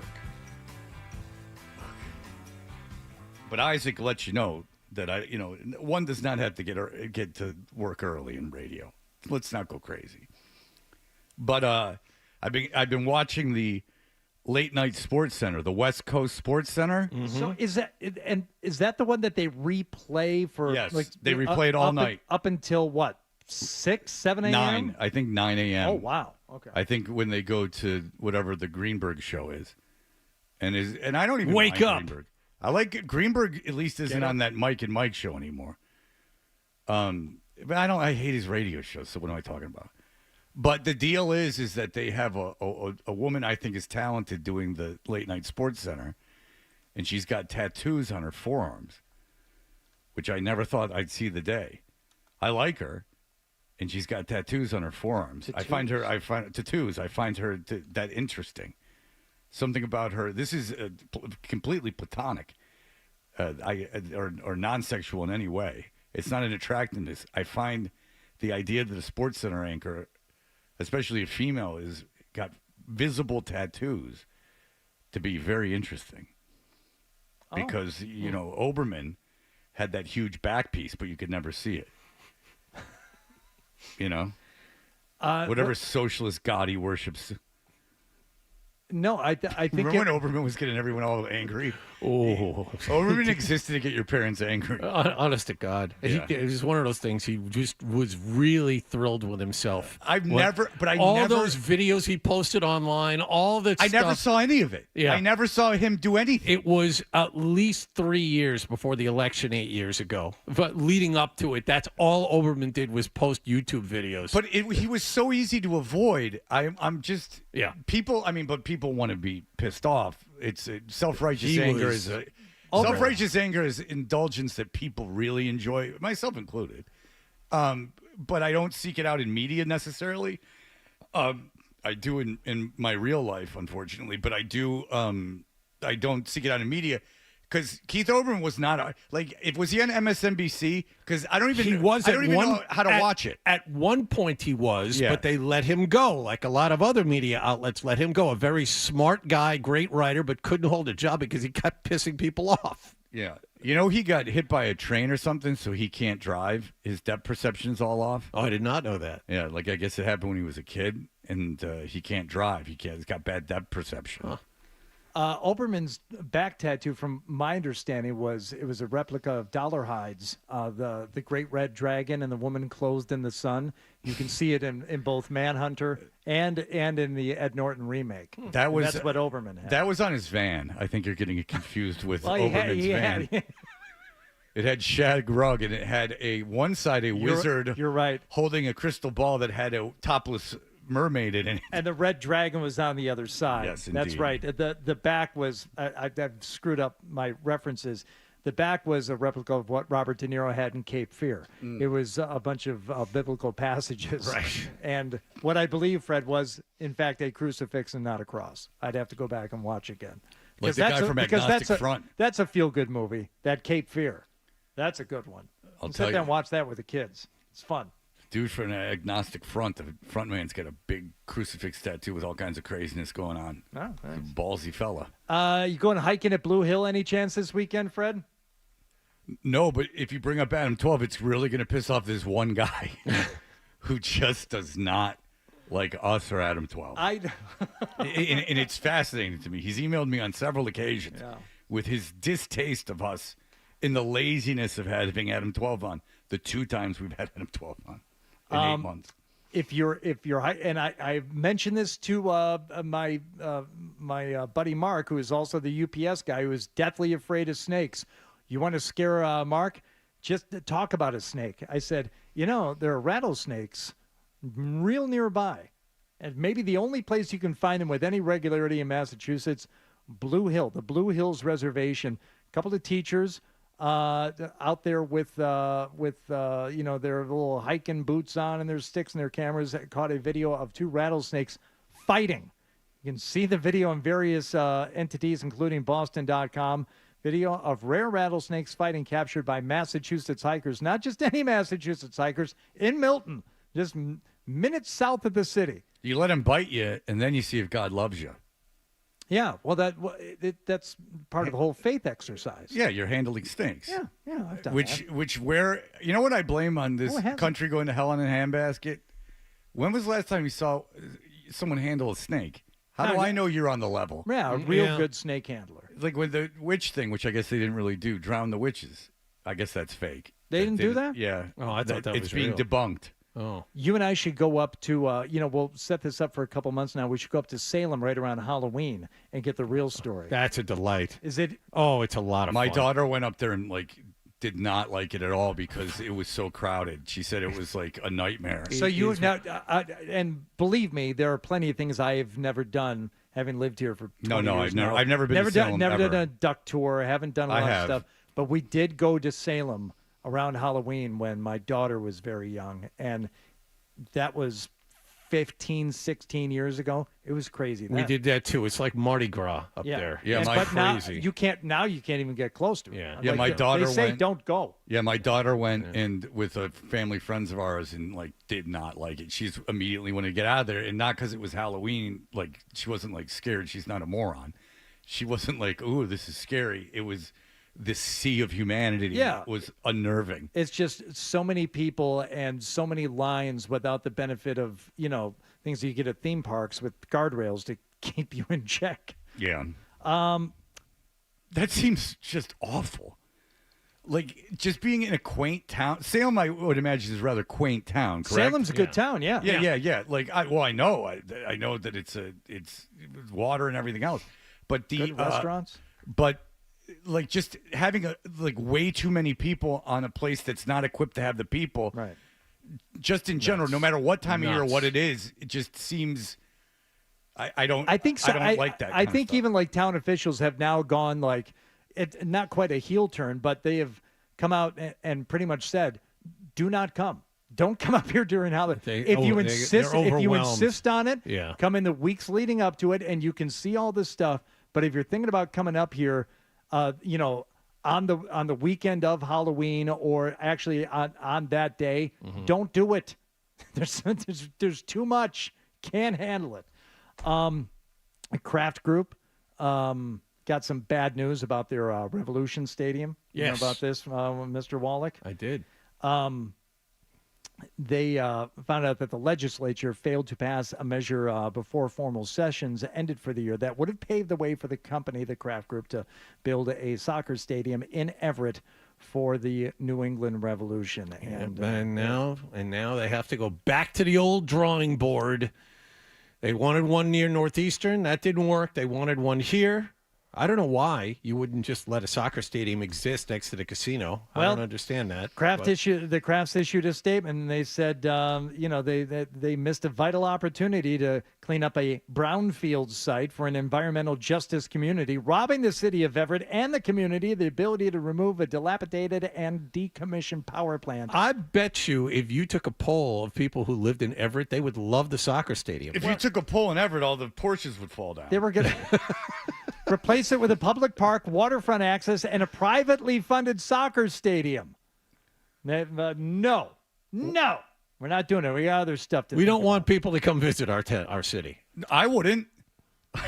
That you say that's preposterous. I wouldn't. People are already going. People go to the casino and that's right enough. next door. If I lived in Everett, I wouldn't want. It would hurt property value. I would imagine, and B, I'm not saying that as a fact. So don't get on me. I don't know. Save it the emails. I'm an idiot. Fine. I've cut you at the quick. But if I wouldn't want that. If they said, well, first of all, I mean, with the outrageous crowds for BC sporting events.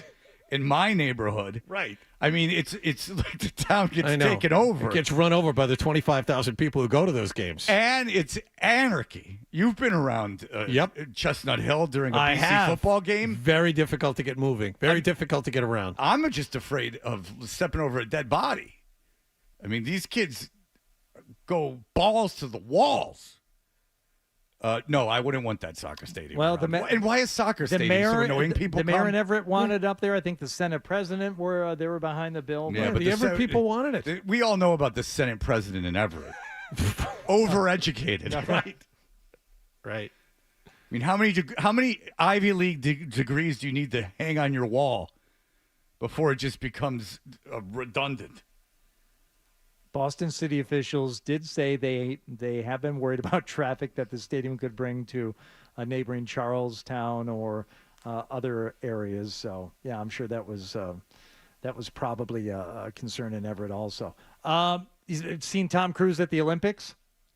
No, but I've read the story, and go ahead. He's been there. He's been hanging out. I didn't know that he had been at the Apparently, Olympics. this is all in advance of a stunt that Tom Cruise is going to do to close out the Paris Games and pass the flag to Los Angeles for the 2028 games.